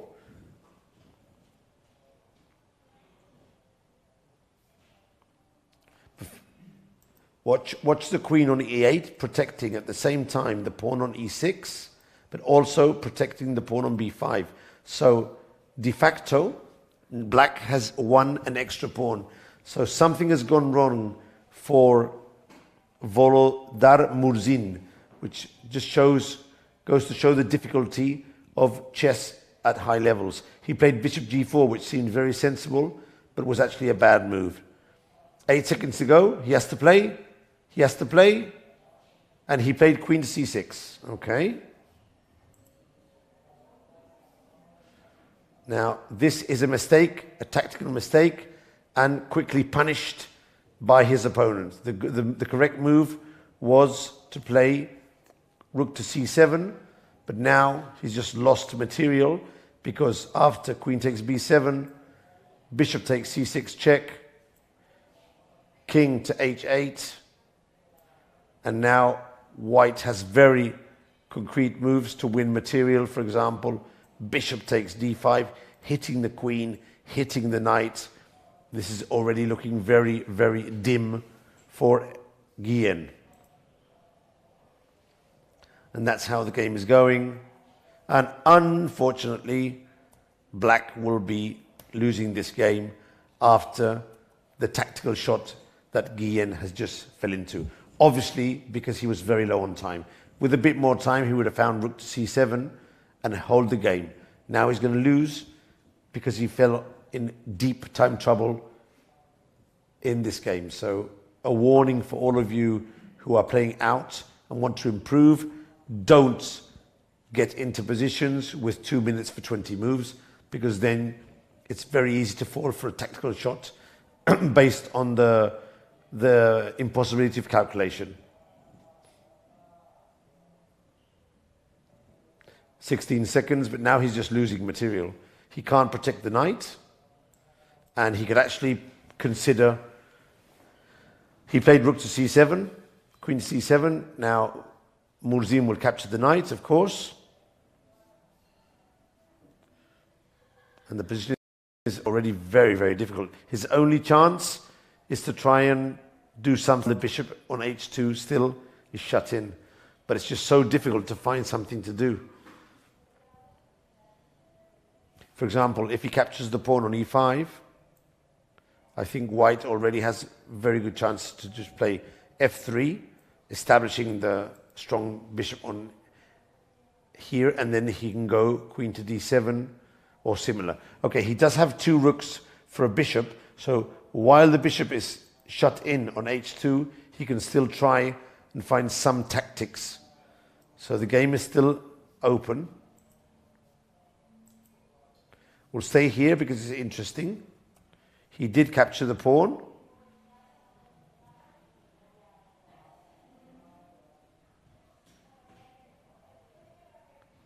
"30 seconds left." And Murzin, I'm expecting f3 now.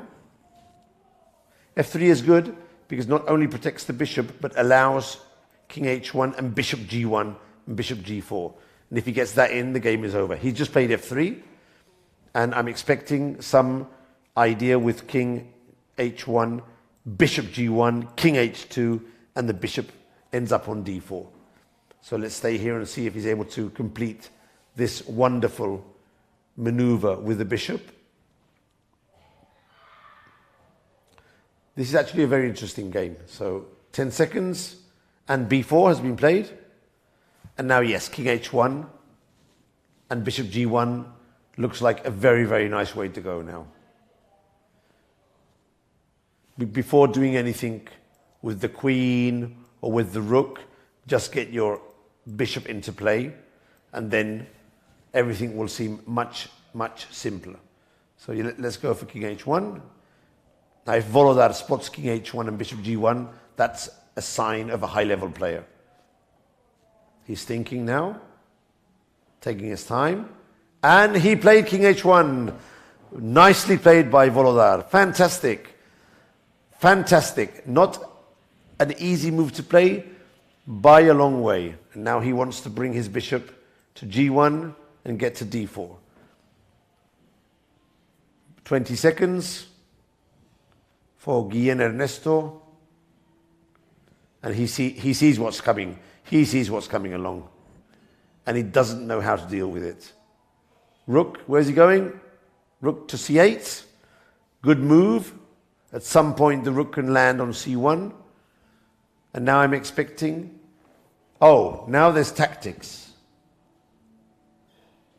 Bishop g1 is normal, but the computer says that there's a win with bishop to f4, queen to f4, queen d4 check, king g8, and bishop to d5, winning the queen. And he found it. Wow, he's good. This is a move for the resigning. This is a move to resign on. Wow, if you can get in bishop takes f4 here, that's a beauty. Very nicely played. Yep, this is a move for resignation. Because as soon as the two bishops coordinate, the game is over. I'm not sure Ernesto will find strength to continue fighting after dropping that pawn. Let's see. Is he going to go for the resignation? Let's wait. And he has resigned. Yeah, very well played. Very nice game. And yeah, he had his chances in this position. He had his chances. So let's see if we can get him in the studio.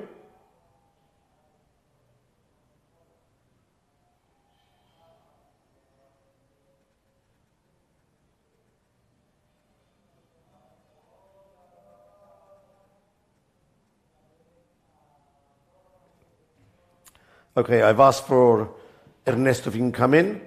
He's a very nice chap, and I'm sure he'll be able to go through the game with us, and even he had some chances in the middle game. And he'll also give us his impression on the strength of his opponent. Or if Murzin can come in, that would be great as well.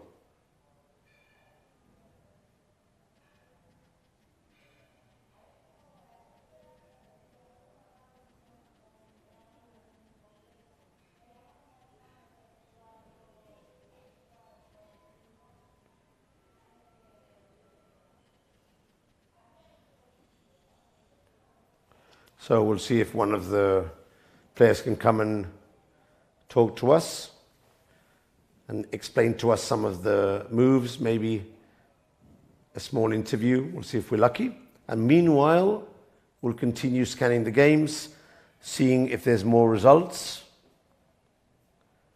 I can already see some draws, and I'm going to check on the game. Let's have a look which games are in progress.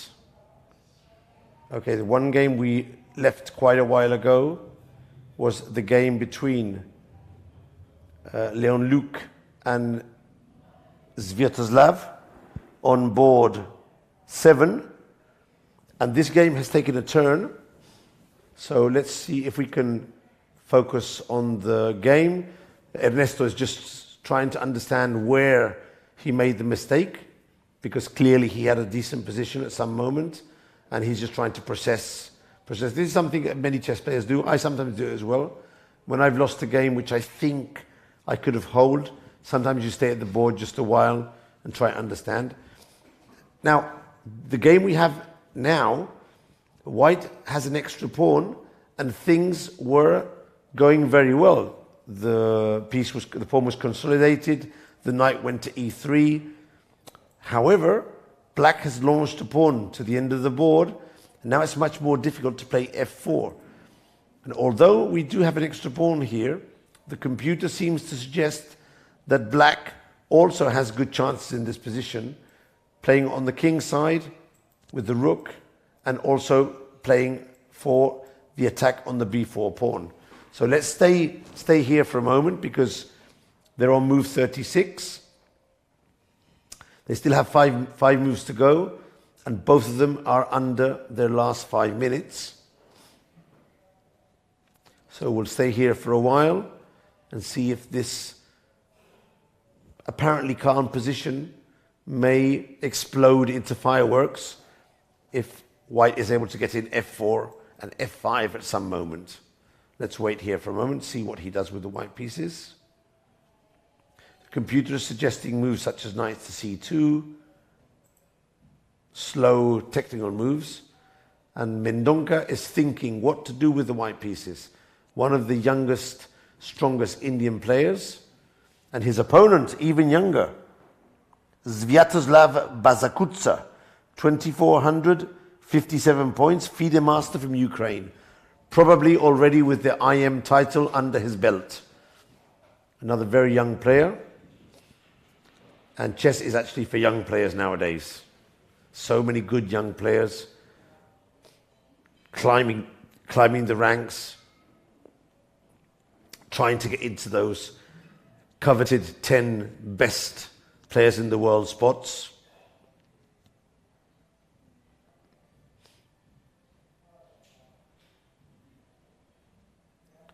Sviatoslav Barakusta, another very strong player here with the black pieces. A pawn down, but with obvious positional compensation. And trying to find his way to win, if possible, this game with black against Mendonca. And who knows, maybe achieve a grandmaster norm.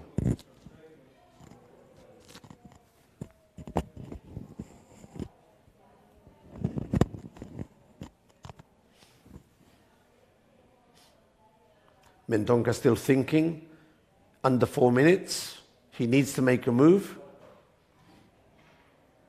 He needs to decide how to play. He would really like to get rid of the 4 rooks on the board. That would be fantastic. If he could get rid of the 4 rooks on the board, things would be very, very good. As you can see, I'm by myself in the studio today. Ketty will be coming back in a while, so those of you who enjoy Ketty's wonderful presence and commentary, she'll be back very, very soon, and with me here in the commentary room. And hopefully we'll be getting a guest in at some point who can show us one of the games. So the last move has been knight to f5. He's just played this move, and The idea is to hit the bishop on e7. Okay, so we're going to break briefly, and we'll be back very soon here in the 6th round of the Sunway Chess Open, hopefully with a guest to go over one of the games. See you in a while. Don't move, we're back.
And we're back. Now I'm joined by one of my favorite players here in the tournament, a friend who lives here in Barcelona, international master from Cuba, Ernesto Fernandez Guillén. Ernesto, first of all, thank you for coming to join us here in the studio after your tough game with Voloda, which you'll show us. And Ernesto, not only is a very strong player, but he's also a very nice guy, always having fun with the rest of the players, doing the master classes, doing the blitz. He's also doing the pentathlon. He does all the activities, so he's a player which it's enjoyable to be near him. Ernesto, a tough game with Murzin, a young player. One question, first of all. After playing with him, do you think he has enough strength to become maybe one of the top 10 players in the world in the future? Maybe he's a young player. I don't know. in their age, he can improve very quickly. Yeah. But I think he have one jump when he have more experience. Yeah. Now I think it's very early to say if he going to come in the top 10 or something. I don't know. I know about players with the same age, with the same elo, and stay for 10 years in the same elo. Yeah. I don't know, but yeah, he's very strong and he's young. He have 7. I think he's 17 now. I think, and he 2006. He's very strong. Okay. But I think in the 3 years now I think it's the proof for him is this 3 year. If he going to go the jump to the top 10, it's now. It's now. If no, I think it's other more good player, but it's very difficult to go into the top 10. Only one player for year, I think. Of course. But yeah, it's very strong. It's very strong. My second question. Now you'll show us a bit the actual moves of the game. Okay. But tell me, Ernesto, we've played together before. Yeah. And in our game, you played super fast. Today, already on move 20, you were so low on time. So what exactly happened today that you spent so much time during the game, which in some sense didn't give you time to be better afterwards? What happened today? Yeah, I think it's the type of position. I think that the position is it's so complicated, but you can lose in one move in one time, and you need to valorate all variants, all possible finals. Yeah. You need spend time, and I think in general in this tournament I have trouble with the time. In so many games I have trouble in the time, and I play after the 40 with 1 minute or yeah. But you're such a good blitz player. Yeah, but how can we understand? Yeah, but being such a good blitz player, but then when classical chess comes, you don't. That doesn't transfer. The skill doesn't transfer to the classical games. What's happening there? Yeah, I think it's different. But in the Blitzy games, I play about the practice. Intuition, quick. Yeah, for intuition, and yeah, I have a good intuition, and I think. I administrate better the time in the blitz. I can play and later calculate, but in classical games it's more difficult for my style. My style is one style very complicated. All my position is dynamic and have all variants. It's like double-edged games. Yeah, I think it's more difficult. It's incredible, no? It's funny.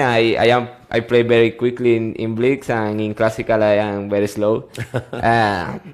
But I think Grischuk has exactly the same problem. Yeah. He's a very good Blitz player, one of the best. Yeah. But in classical games, he always has little time at the end. Yeah, I think too is the. I talked 1 week ago or something with one grandmaster player. And he told me something interesting.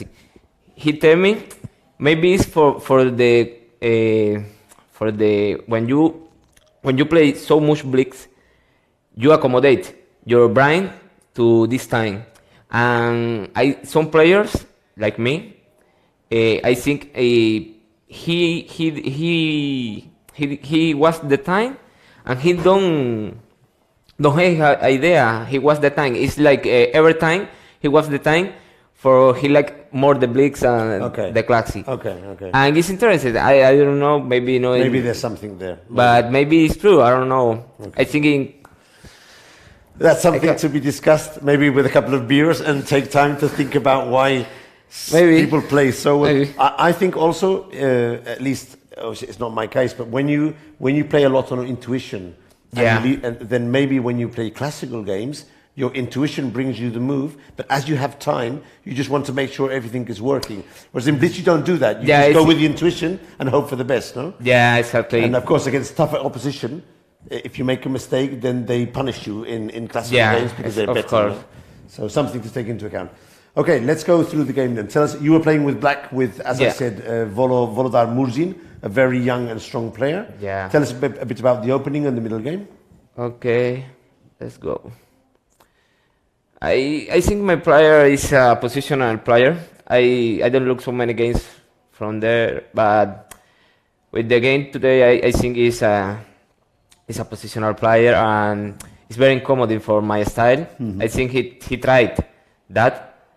But I think I understand well the position, but the time is a bit trouble. Do you think he was during the commentation? I said that maybe he's delaying castle because in some positions maybe he will go for the attack. Yeah, I think in this position he delayed the castle.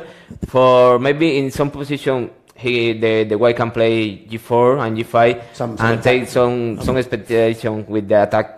Quickly, the rook in g1, h4, and for that I play now knight g4 for evade all possible attack in the side can.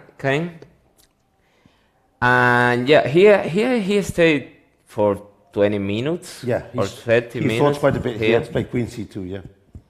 I think he think about the same. He's thinking of maybe f3 or rook g1. I think he valorates the possible attack in the castle and later take the decision no attack in the castle. I think that queen c2 here is. I think here is. It's good position for we were thinking f5 white, and but f6 here. We were thinking. Yeah, I think about f5 or f5 or f6, but I think if I play f6, I think he can play knight g4, knight f3, and later I need play e5. And now he have now he have c4. Oh, opening up here. Yeah, and everything is a bit. And my pawn in e6 is very weak now. Yeah. I need the tension with the knight in e5. He don't can play c4. Yeah. And later I can put my pawn in c4 and. That sounds logical. So go back with the arrows. Yeah. So f5. f5. f3, c4. Here I think this position is equal. I think I don't have trouble, but he don't have trouble too. But here, for example, your time is more or less okay. Yeah, here it's okay. In one time, I think my opponent, I think he don't valorate all lines like me, and I think it's one trouble in the calculate for me.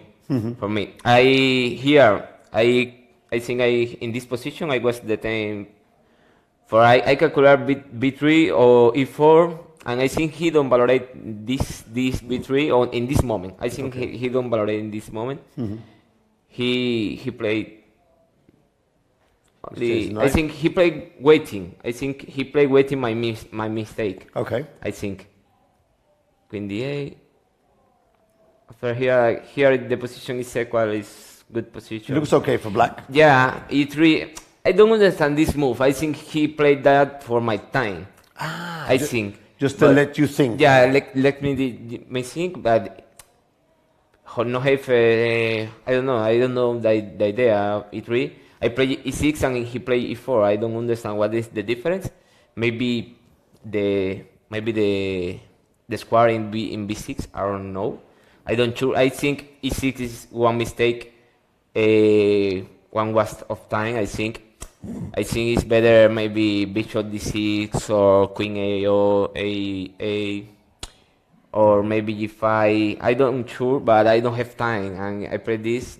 No, it's exactly you look the machine. Now e4 is good. d6. He play bishop d5. In this position, I look many variants. I look many variants in this position, but I think. I don't look one principal variant, the rook b1. I look in this position, before bishop h2, I look here, maybe e4, b5. Capture the pawn, capture back. Yeah, I think it's interesting, but I don't sure, no. Rook here, and queen here. I think. And doubling rooks. Yeah, I look this variant, but it's good for white, but I don't know, my opponent no. Later, I think here in this position, rook da, I think. It's good for white, but I don't know, my opponent no valorate that. He played very quickly here. I think this is better than he played, but I don't know, bishop, I can, now I think, yeah, the machine saying is better for white, a little better, but now you're in trouble. Now you are in time trouble. Yeah, you're under 1 minute for 12 minutes. Him. Yeah, for 15 move, I think. For Nearly the 15 or 18 moves. There's a lot of moves in Nestor. Yeah, exactly. With all the pieces on the board as well. Exactly. The problem. Oh, sorry. No. Yeah. I'll get this back. Don't worry. Just a moment. Don't touch anything. And I'll get here. Now we got it back. Yeah, good. Yeah, it's here. Yeah, the trouble is that I have only 1 minute and all pieces in the board. Many pieces on the board. And this is the dynamic position. Now the position start to opening. He played rook b1, g5, b3. I think this position is interesting. The machine tell me is better for white. This was one moment. But he played. I wanted to ask you about a variation. Here, the computer was saying, if I remember rightly, it was saying the following variation. I wanted to know if you'd considered it. So, not this move here. No, I don't consider this move. I looked at later. Because queen 8 is very good. For queen 8 is good move. So, it was suggesting to capture here. I looked at bishop 45. Oh, but it was saying this move here. Very interesting. Because then you threaten to capture on e5. Yeah, and then to take capture the f3. bishop. And anything could happen. Yeah. But it was saying that here, capture with, I think it was here. Knight 4. Here. And now here. Here. And the thing is, there is a mate on h7, which allows black to white to play king h1. And something like that. This was more or less the line the computer was suggesting. Of course, it's very complicated. I calculate other variant. I don't know how here. I look for me. Just go down with bring the mouse down here. Yeah, here. Okay. There. b4 c4. I'll do it if you want. Yeah. b4 c4. And here bishop 45. D takes e5. Rook for c4. Rook takes c4. Okay. I look I think this position is good for black. This looks more or less okay. I think this position is good for black. He don't have bishop. The bishop in h2 is very bad, and I take the pawn in c3. If he take in e4, I think is bad. Take in e4. That should be good for you. I think. I'll just compare the bishops. I mean. Yeah, I see. My bishop is more better than them. And the pawn in c3 don't have a strong. The machine tell me it's better for what. So that's why he probably played bishop g4. Yeah, I think this is the good variant. If I take in e5, but what side the machine? Rook for what side the machine here? Let me check because just let me go back 1 moment, and we can open up here and see exactly which move it proposes. What he proposes? It proposes. Something on e4. Bishop 44? But it's the same variant. Here, and now rook takes b5. This is a difficult one to see. Wow. Yeah, he takes the two bishops. It's only one way to go. Yeah. And it's not so easy to see. Maybe bishop 44? The game continues. The position continues. Bishop no. If I take him in e4, he can take here. b7 first. And the pawn in e4. He can take later. But these variations are hard to see without the help of the computer. So that's why it's a tricky position. Too many pieces on the board. Yeah. Too many different exchanges. It's interesting.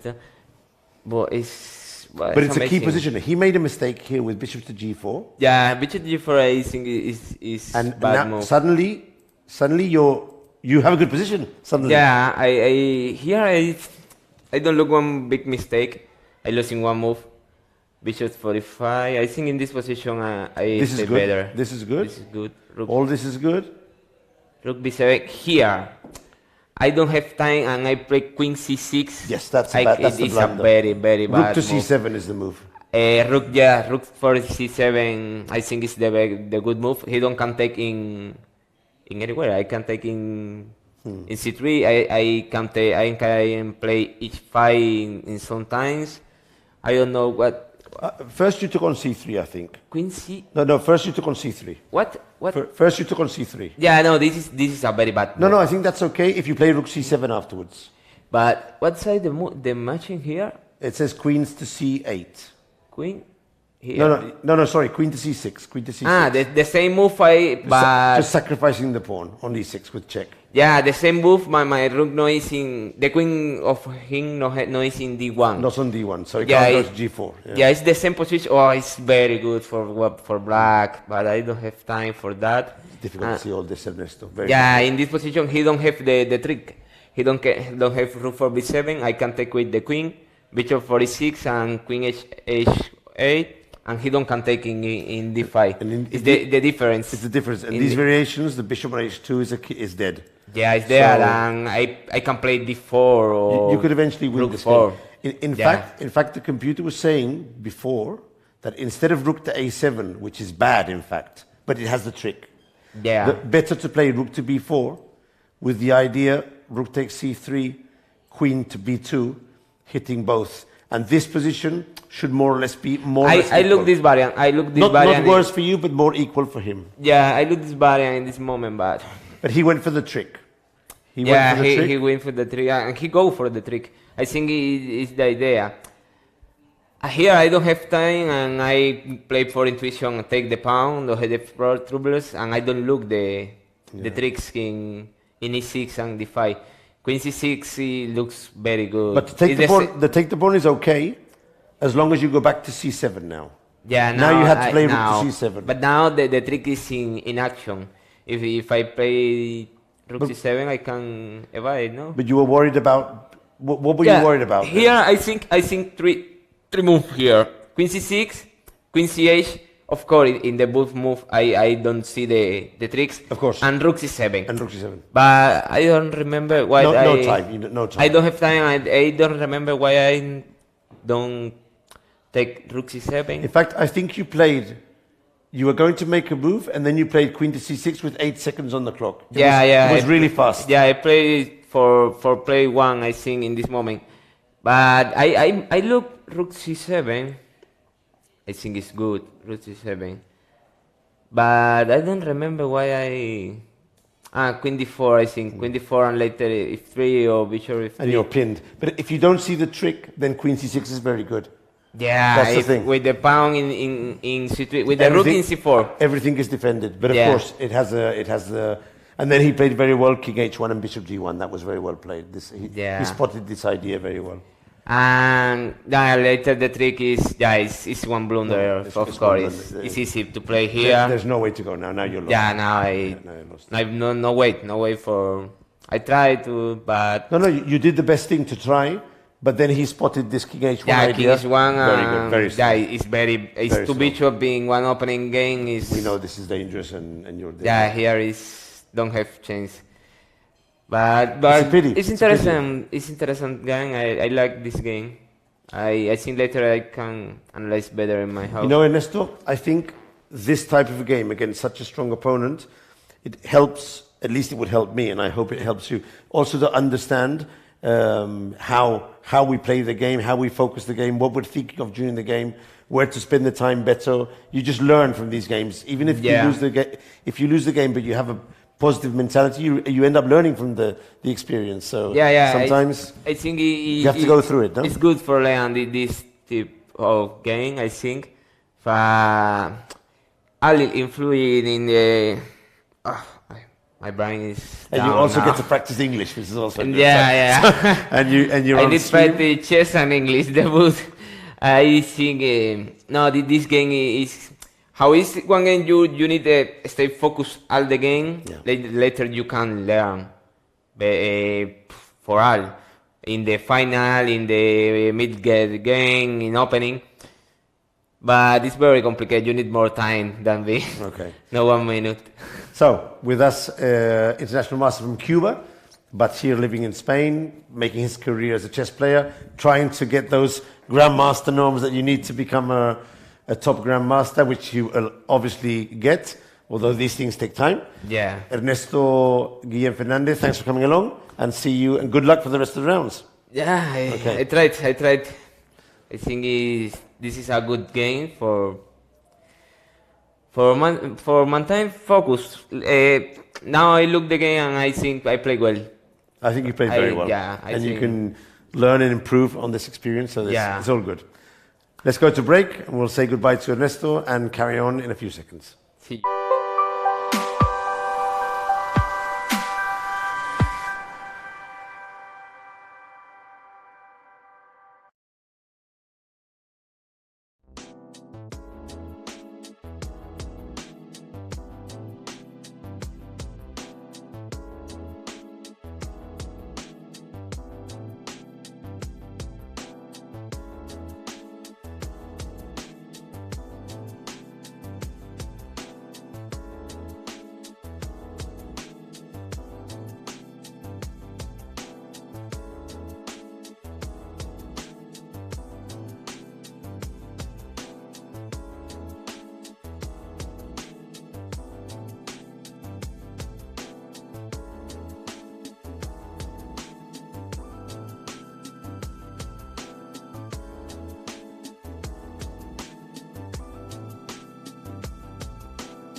And we're back in the 6th round of the Sunway Chess Festival. After this brief recess, we had a very interesting game before. The analysis of the game between Grandmaster Volodar Murzin with white against Ernesto Guillen Fernandez IM from Cuba with black. Ernesto was here with us explaining his thoughts on the game and the strength of his opponent. A very interesting game, good analysis, and I think we learned a lot on strategy, tactics, but also on time management between two top international rated players. The round has not finished yet. There are still a few games in progress, specifically 2 interesting games on the top boards. And before going back to those games, I would like to take the opportunity to check a very interesting ending which has just finished, and I think everyone can learn a bit from this ending. The game was being played on board between Teiglin Bryce with white and Ting Yin Yao with black. This was board number, let me check here, board number 10. It was on board number 10, and players arrived at the following position, where white has an extra pawn on b5, which at the moment is being blocked by the king. Now it's quite interesting because with white, international master Teiglin Bryce found a good way to take advantage of the extra pawn and use the principle of the 2 weaknesses, which we see in many endings where we have an advantage on one side of the board, but the way to win is to leave that advantage on one side and go for another advantage on the other side. That's why it's called the principle of the 2 weaknesses. So instead of trying to win with this pawn, white decided to abandon this pawn to his own fate and win the game on the other side of the board. So Teiglin played king to f3, and now king to g4. Now his opponent probably should have refrained from capturing the pawn and play with the rook on f5 and just try and hold. Instead of that, he went for the capture of the pawn, and look what happened. Capture, capture, king h5, and his opponent was counting on, he was banking on playing f6 and e5, creating his own passed pawn in the center. But he just arrives too late, and after g5 had to resign. One of the key ideas is that pawn will promote with a check in one line, and in other lines he's just too late. For example, if e4, then pawn takes pawn, and he gets one tempo down because of the check on g5. That will be one of the variations. And in another line, pawn takes pawn. I'm suspecting that there are many winning moves, but again, taking advantage of this check, f5 looks to be the best move. e4, f6, and black can't really go and protect the pawn because the king is there just in time to promote. So this was a very interesting ending on board 10, where white had an extra pawn in a rook ending and could take advantage of making another passed pawn on the other side to win the game. Okay, so let's have a quick check at the 2 games which still haven't finished on the top boards of the Group A. On board 3, Seturaman and Petkov Monchil are still fighting. So let's bring up the position, and also, if possible, let's bring up the players.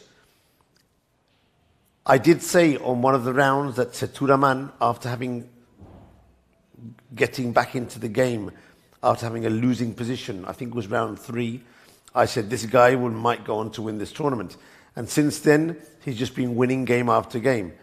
And today, it's already looking as if he might take down his opponent in this game. Okay, this isn't the game this is the Mendonca game. I would like to see the game on board 3 between Seturaman and Monchil Petkov. Board 3, please. If we can get that board, there we go. There we have the two players in deep thought. On the left, Indian Grandmaster Seturaman, and on the right, Bulgarian Grandmaster Momčil Petkov. Now, Seturaman has an extra exchange, which is a rook against the bishop, and actually his rook is under attack.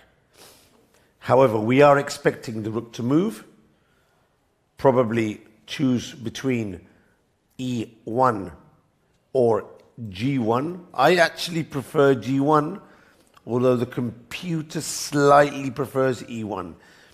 But it seems to me that E1 doesn't really attack anything, whereas G1 gives us the extra advantage of playing rook to 7th and capturing the pawn. Now, of course, the thing here is that although he played rook to F3, which was neither one nor the other, I think the idea is basically to play rook to H3, capture with the pawn, or even, if need be, he can play the capture rook takes C3 if things would have to go that way. But the main problem now is the pawn on H7. Now, one of the good things of rook F3 is that if black plays H6 to avoid the pawn being lost, then white can go rook to H3, and there's no way this pawn will last a move longer. And when the pawn is captured, then the H pawn can start running. However, we can check this variation now. Knight to E2, rook to H6, knight takes F4, and let's start running with the pawn. H4, knight to D3, check, and king moves away. Maybe king, it's difficult to say, but either king to A3 or king to C2. Let's keep the king in the center, even though it costs us a pawn, but let's keep the king well placed because I'm banking on this pawn here. This is the pawn I want to get to the queen. And now the thing is, okay, I do have two center pawns, but the H pawn seems so strong. I can't advance this one yet. It's really good. It's going to be really tough. Even though black has some pawns, the H pawn is going to cost. It's going to cost him the bishop for sure. For sure. King C7. We can bring in the king. Still push the pawn. Yeah, take the rook away. Maybe here. And it seems to me that this pawn will cost the bishop, and there will just be an extra rook. At the end of the day, white seems that he's going to impose his advantage in this game. Momčil still has 11 minutes, but it just seems too hard to protect against the advance of the H pawn. Okay, obviously I was playing out the moves, and also I have access to computer analysis, so it's fair to say that it's easier for me to choose the moves, but this move sequence I've shown you doesn't seem too difficult for a player of the strength of Seturaman, who, as you can see, is already studying carefully all the different lines, and he'll spot very quickly the idea of capturing this pawn, and also he'll spot that the pawn can just advance, and there shouldn't be much difficulty in taking this game home for another very important win for the Indian player. So now we're going to change games and check on the other game, which hasn't finished yet, which is game number 7. Game number 7, where we're on move number 42, and there's a huge amount of pieces on the board still, and it seems that black is actually doing very well. Although he still has he's still a pawn down, but look at his position. All black's pieces are doing extremely well. And when this rook lands on A2, pinning the knight to the king, there could be a flurry of tactics here that work in black's favor. By the way, not only rook A2, but also rook A3 seems tremendously strong as well, hitting the bishop and the pawn on F3. So he's just played rook a2. I'd like to have a close-up now of game number 7. If I can get the camera of game number 7, we could see Mendonca and Sviatoslav. There they are. Young Ukrainian player Sviatoslav bat Bazakutsa, a FIDE master playing with black, against Leon Luis Mendonca. For the moment, playing magnificently. We could even go over this game because he has played this game wonderfully since the opening. It's a King's Indian. G5. For the moment, pawns are equal, but at some point, he's going to sacrifice a pawn for the compensation. Here he decides to sacrifice the pawn. He just sacrifices the pawn and goes to the ending with no fear at all. Just go to the ending, a pawn down, but very active pieces. Exchanging off the right pieces. Here I was sure that white was much better, but things aren't so simple. It seems that knight to a3 might already be a mistake, and instead knight to d4 was the correct move, and after bishop f8 to take on e6. But this is already a very difficult exchange sacrifice to make. But according to the computer, this was the way to go. Sacrifice the exchange and use the strength of the two bishops to force this pawn home. Okay, he went knight to a3, king f1, and he allowed the pawn to get to h3. Of course, the thing is, if you don't get f4 in, then the bishop on h1 will be shut in forever. A bit like the bishop of Murzin on h2.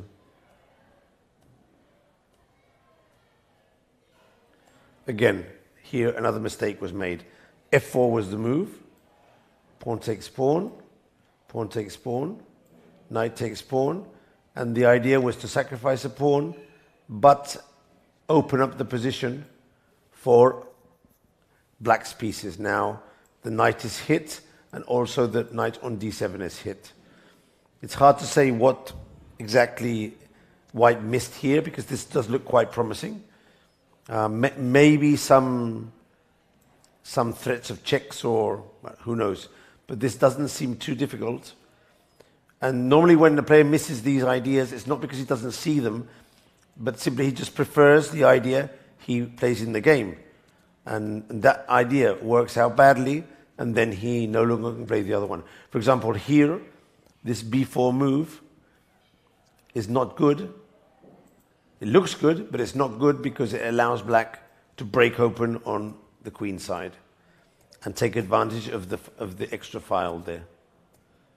And now he was unable to get the bishop out from h1, and we're approaching the position right now that they're here, and the bishop on h1 is still shut in and has no prospects of returning to the game. This already should be the phase of finishing off the opponent. The question is how to do it.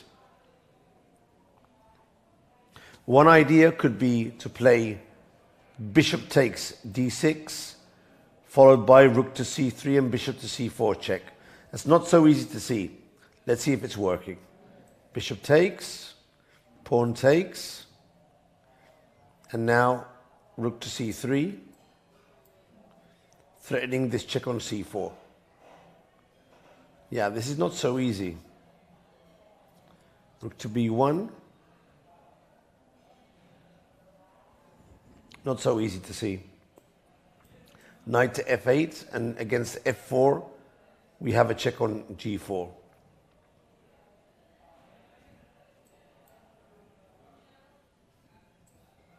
Yeah, this is working, but not so easy to see. But yeah, if the knight lands on c4, that's going to be very strong.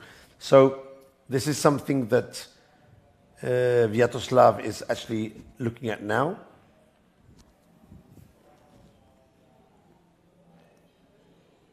Basagutsa. We'll try and remember this name for the future. Sviatoslav Basagutsa. A pawn down, but he's been playing very, very sensibly and has landed this position here where he is trying to find the move that could give him the game. White is pinned on the 7th.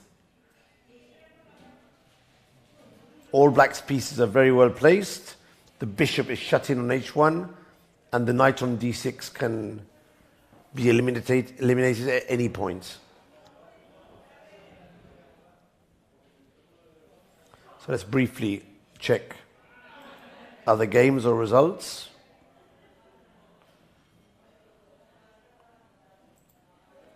I'll say the Alexenko game finished as well some time ago. I think we left it here.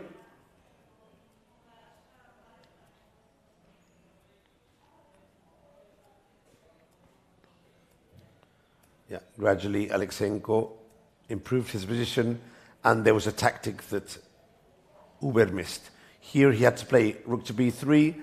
Instead, low on time, he played rook to b2, and this tactic wins material. Nicely played. And with this check and rook b8, he rounds up the game. Very nice tactic with the pin and the promotion.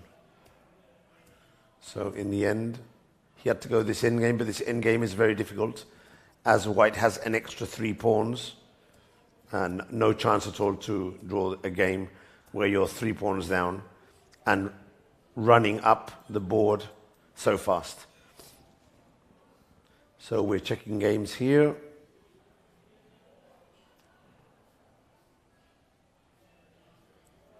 Some other games still in progress.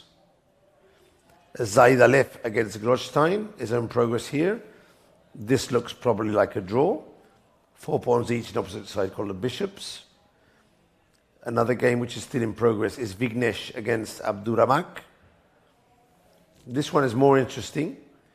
White has an extra exchange. However, 2 passed pawns plus a knight is a force to be reckoned with.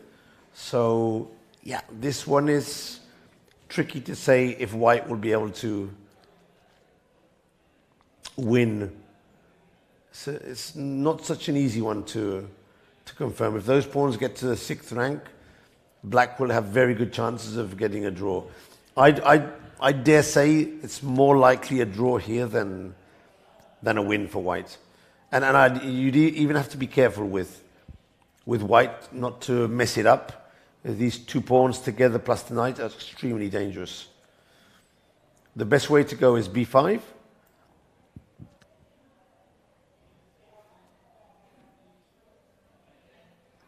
I'm not sure which is the best move here. e3 looks normal. There is this rook f1 move, which could be dangerous. So maybe knight to d5, controlling the advance of the pawn. But then g5. No, this is not so good. Knight to d3 hitting the rook. Okay, that's okay. And then rook f1. This would be good for white. These moves are good for white. So we need to find something which is better. Yeah, it's not easy. After b5, things are not so easy here. Maybe e3 with the idea d3. Then the computer suggests rook to d1. And here I'm suspecting that he'll give back the exchange. And now we have an ending where I think white has the upper hand. Yeah, white has the upper hand. We'll get to f6, capture the pawn, and win here. So in this position, I'd say that white has better chances to win, although it's not 100% won. There's still things to be done. This would be the board between Vignesh and Mohammed Ali Abduramak. Let's bounce back to Mendonca against Sviatoslav, and yeah, he played bishop takes g6, eliminating the knight, and quickly knight to f8, recycling the knight to d7 to block the pawn. And now At any moment, one of these pieces will land on c4 with a lot of strength. It's tremendously difficult for white to find a safe square for the king. f2 is still in the line of the rook, and e1 allows black to capture on h2 as soon as the knight moves. So it's very difficult. Also e1, by the way, drops the bishop. So white has the type of position where he's nearly in Zugzwang. No decent move to make, and already into his last 3 minutes. We're going to stay here for a moment to see what Leon-Luc Mendonca is able to come up with. But he's in big trouble here. He's about to play. Rook to b1. Rook to c1, sorry. A decent enough move. And now there are several options.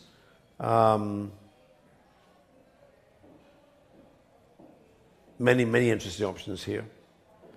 King f7 is solid enough because rook c1 doesn't really threaten anything. The king still can't move. The rook doesn't attack anything. So in a position where your opponent doesn't threaten anything and you're controlling the position, sometimes the best option is just to improve a piece with maybe king f7, maybe b5, controlling even more the square c4. Okay, so Bacarusta has time enough here. He played knight to d7. This is also a decent move. And yeah, increasing the pressure. Knight can now come to these squares here. b5, knight d7, knight c4. King to f7 will be played as well. And always, if f4, the knight goes to g4 or to c4. So things are looking very good here for Bazakusta from Ukraine with black against Mendonca. Let's bounce to another game. See how Seturaman is going. Okay, so Seturaman was able to capture the pawn, and now his opponent attacks the pawns on f4 and b4. And here, several moves are interesting, but f5 seems good. And after pawn takes pawn, this rook h5 move looks very nice because we'll recover the pawn on f5. Against knight f4, I think you could just play king, rook to g5, no? No problem. Or even here and capture one of these two here. Seturaman gradually imposing his advantage on the board, his extra exchange, and the most important factor, the h-pawn, which at some point will start advancing and making life very difficult for Petkov-Monchil.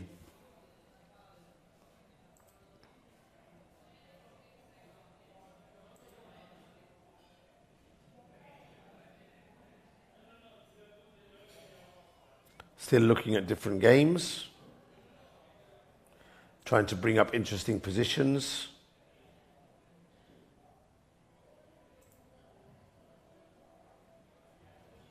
See if we go a bit further down to see if there's anything interesting which can be shown on the screen.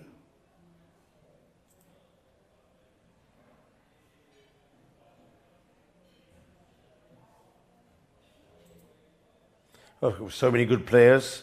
There's bound to be a lot of different games, interesting positions, interesting games. For example, the game we have now is the game between Bilic with black against Alanisab with white. And the position is super interesting with Alanisab, 2 pawns plus the queen trying to get to the end, whereas Bilic has the king safely in front of the big pieces and trying to bring his own pawns to the end. So a battle of forces here to see which of the two will be able to cross the line and promote their own pawn. And who will get there first? We'll need to see.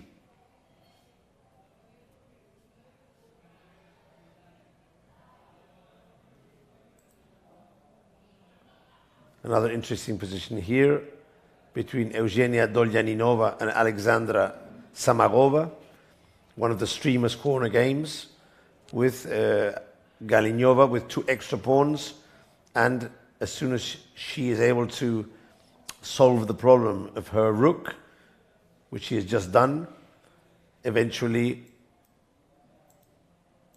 she will get 2 extra pawns on the queen side, and that should be a win of some sorts.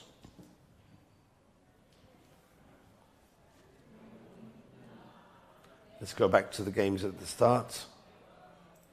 Seturaman is still progressing. He preferred just to play rook to h4. Not sure this is the best move. He does need to make space for his h-pawn. His opponent played king to c6, trying to get to b5. And now it has to be time to start thinking about the h-pawn. Maybe rook h4, knight takes b4, and h4. At some point, he needs to start pushing, because unless he is able to win the bishop for the h-pawn, black will still keep a lot of chances of holding this game. Time trouble is approaching, and now we all have to remember that they've passed the control of 40, and the control now is to go right to the end, and only 30 seconds per move. So as soon as they land under 5 minutes each, both of them will be in time trouble, and the clock just gives back 30 seconds per move, which isn't much time if the position is complicated. So we're going to be expecting some more mistakes as soon as the players go under the last 5 minutes. Let's best bounce back to Mendonca, who's in big trouble against Vyacheslav.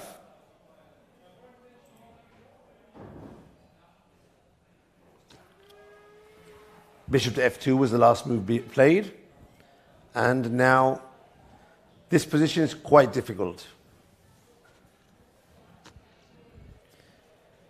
As I said before, Mendonca is having trouble with white pieces. He does have an extra pawn, but what's he doing with the extra pawn? Not much.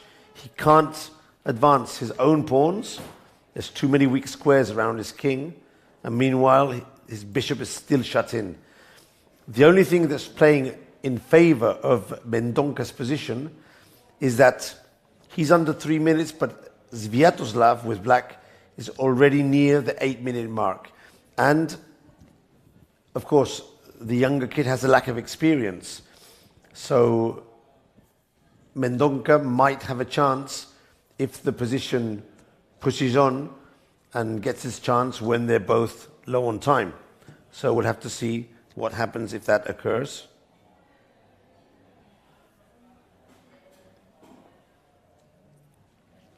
And meanwhile, I'm back on screen and waiting for these last moves to be played. Let's make out a variation. White has retreated with his bishop to try and prevent some tactics on the 6th rank. And at this point, really black has to find a way to win. And it's not easy. I've been thinking for already quite a bit, this move, king to f7. I think this is a good move to play for black. Get his king off the last rank, bring it near his minor pieces, and the key variations are if white plays f4. So let's put it on the board and see what happens. Let's say he goes for f4 and see how this could go. Black would do bishop g4 check, and the king doesn't have so many squares to go to. Let's say he plays king to f1. And now the computer is giving me a very nice move. Rook to d3. Hitting the rook and hitting the knight. And of course in these positions, now everything seems to be falling down. The rook is attacked, the knight is attacked. Here we would see the strategy of black overcome white's position with all of his pieces on the first rank. So it's clear that f4, unless it's played in a perfect position, will be very dangerous for white.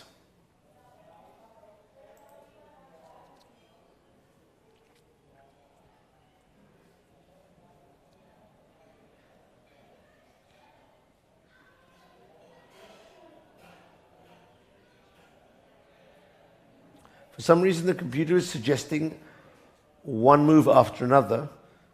Rook B to A3, which is not a move that I'm understanding much because the rook really is not under attack by the knight. So I'm not sure. Maybe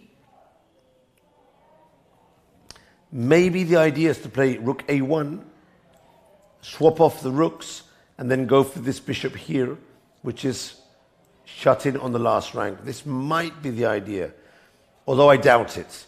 Maybe it's just a prophylactic move to get the rook away from the attack of the knight, which would allow us, if white decides to move his king away, to do some other move and not have the rook under attack. It'll be interesting to see which move black chooses. He's just played, and he has played b6, okay? This was a suggestion of the computer, and basically the idea is to play c5 and start getting these pawns into motion. Also, the rook hardly has any squares, so c5 would de facto win the rook.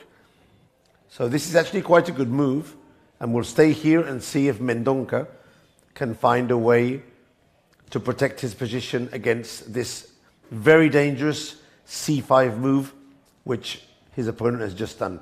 He only has 2 minutes left, so we'll stay here because it's not easy to find a solution, and c5 will just lose material, big material. So we need to stay here. This will for sure be the surprise of the round. If Bakatusta is able to defeat Mendonca with black, it'll be very good for his chances at the Grandmaster norm, and it will be very good for the tournament to get this young kid up in the top boards tomorrow. Mendonca already under 2 minutes.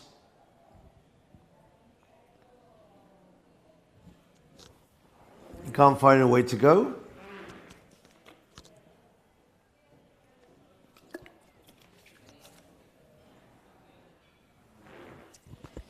(1:30), very low on time. A difficult position for him. You just can't find a way to go, and he knows that any move he does, which is a mistake, c5 will be played, and he can start saying goodbye to his rook on d4. So he needs to find a move that parries that threat.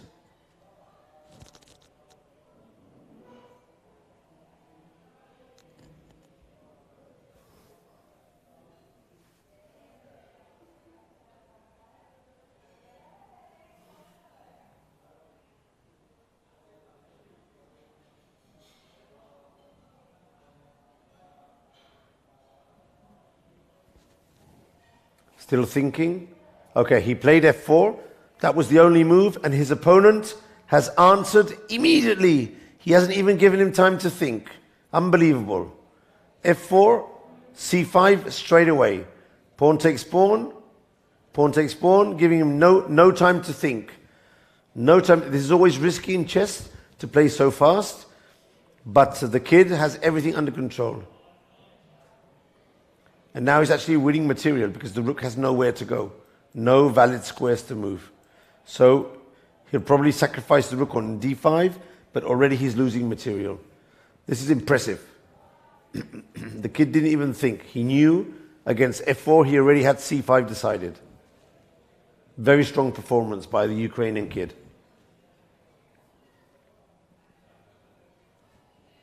The thing is now, if I were white, I would play f5 because this variation might be good for me because of the two passed pawns. But I'm sure that if he plays f5, the kid will play immediately bishop to f7 and still holding on the rook. So let's see what Mendonca does. Of course, if he captures the knight, his rook is captured and the position is near to lost. What has he done? He's played. What did he play? He played pawn takes knight. So we're expecting pawn takes rook, which has just been played. And I'm expecting bishop takes pawn now. And this is just a horrible ending. Exchange down, worse position. Essentially, this is lost, and both of them probably know it. Now he can take pawn takes pawn, or he can take knight takes pawn. He can decide which piece he prefers. I actually prefer knight takes pawn, but the kid played bishop d4 check. That's also a very good move, because depending where the king moves, rook d3 could be a killer. So and also it forces him to play fast.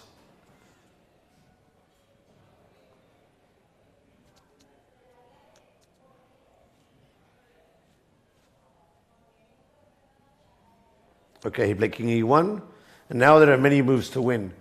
Pawn takes pawn, knight takes pawn wins, but rook d3 is very strong, and he just played it. Unbelievable. Now he's winning a piece, and the end is very, very near. Impressive play by Sviatoslav Varakusta. Fast, precise, accurate, very strong play. Very strong play. He's outplayed his opponent from a position with a pawn down, and also very, very well played. He reminds me slightly of a very young Magnus Carlsen with 14 years old. I wonder how old he is. But his body language is very similar. And I don't know what Mendonca is going to do here. He's only got 30 seconds left, and no good move. Maybe it's time to resign. Does he have any tricks? Anything he can do with the passed pawns? But I just don't see it. Bishop to f3. Okay, he found a move here. That's a good move, because if black captures, there may be some chances of getting his pawn to e6. He has to be careful here.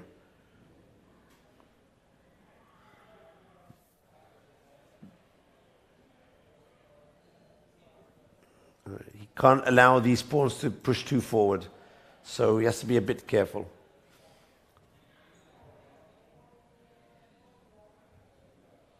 A good move would be knight takes e5 now. Just eliminate this pawn, and if bishop takes e5, then bishop takes f3. This would be a good way to go, I think. And if knight takes here, then we can... this is not so easy. We have to find this intermediate check, because if he takes knight here, yeah, this could be dangerous. Check and d7. We don't really want to go here. So I suspect that the kid will think a bit now. I think this move has surprised him, and he would do well to think just a bit and make sure he doesn't mess up this position, because there still could be some tricks here. For example, after bishop takes f3, I think knight takes f3, rook takes f3, and I think here e6 could be dangerous, yeah. Computer says that this position is already very dangerous. What's he done? Let's see, let's check. He played very fast. He played... I've seen him play, but I can't see the move. Could we get a close-up on the board? Let's see if we can zoom in on the board to get a better angle. There we go. He still hasn't played. Okay. Let's keep it here. Yeah, he's taking his time now, because now there are a lot of tricks and he has to be a bit careful. Very well played, this bishop to f3.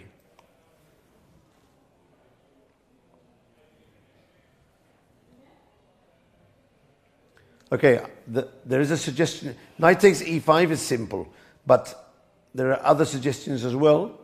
For example, bishop takes f3, knight takes f3, and now, not to capture the knight, but just to play something like king f7, and make sure this pawn doesn't go out of bounds. And against rook c7, I think we can play king to e6. But of course, these variations need calculation. And so it's easy for me to make them on the board because they're computer checked. But the kids on the board don't have this option, so they need to make sure. So stay here with this move. I think it's the most interesting position left. And let's see what happens in this game.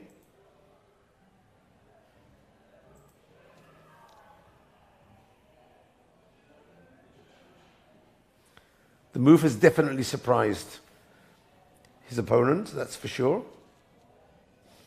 So we'll stay here Okay, he has played bishop to e6. So I think that's okay. It is okay. It's a very solid move. Just move away from the threat and keep the other threats on the board. So well played. And yeah, I think that's a good move. Of course, it does allow white to play bishop to c3, protecting the knight, but then we can get the pawn on e5. Yep, this is a very solid move. Not the most ambitious. There are other ways to win material, but it's a very solid option. Very safe. Just go back and move out of the range of all these tactics. So bishop c3 has been played.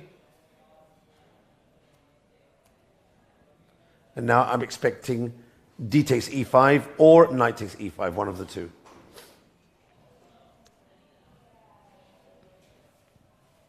But Mendonca knows he's in a very difficult position. He knows that. But you don't just resign. You fight while you have at least some chances to recover in the game. When there's some tactics, you carry on fighting. And you resign when there's nothing left to do, which is more or less simple. Here, we have an exchange down. There is a couple of passed pawns, so we need to keep fighting for the moment. I would play knight takes e5 here. That would be my choice. I don't really see why there's anything wrong with it. But of course, d takes e5 is also very safe. And also there are moves such as rook to e3. But I think d takes e5 is the most safest choice. I'd be surprised if Sviatoslav doesn't play something to capture the e5 pawn.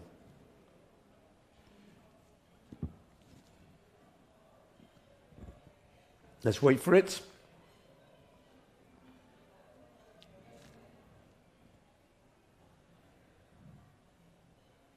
He's thinking his last moves.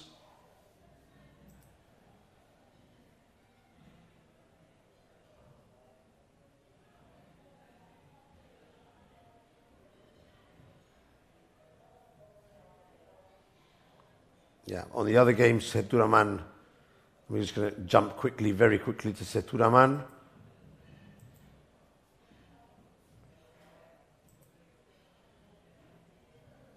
He's progressing very well and looks to be on his path to winning also. Seturaman is obviously going to take this position down.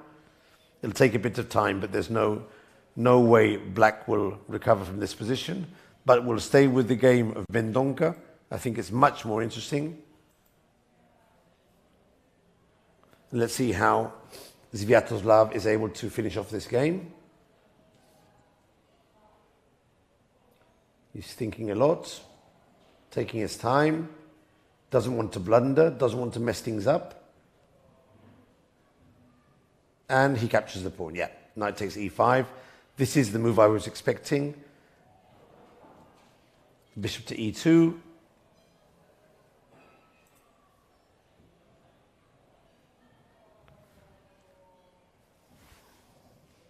And now there are several moves to win, but a very nice one, although very difficult to see, is bishop to g4. That's a very difficult move to see. The most solid move is just rook takes d6. And that's what he's going to do. There you go. He just eliminated the second danger. And yeah, already this is a position where Mendonca could consider resigning. Because up to now he had two passed pawns and there were some tricks in the position. But now there is nothing.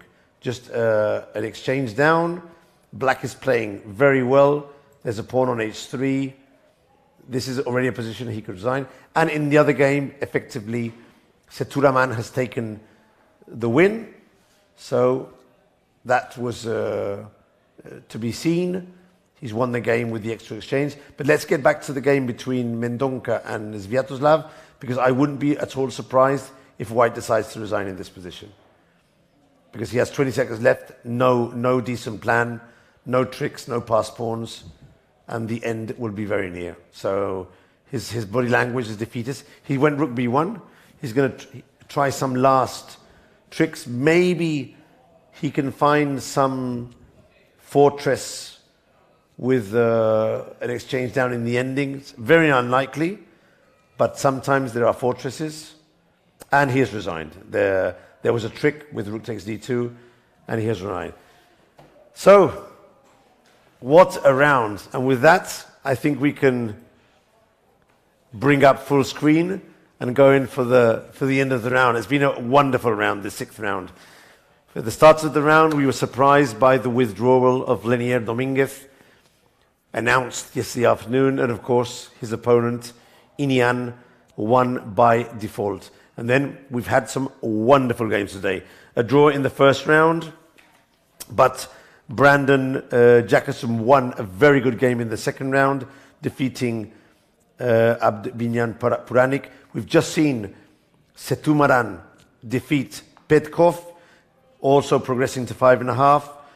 And also very interesting games. Volodar Murzin goes to 5 points after defeating Ernesto Fernandez.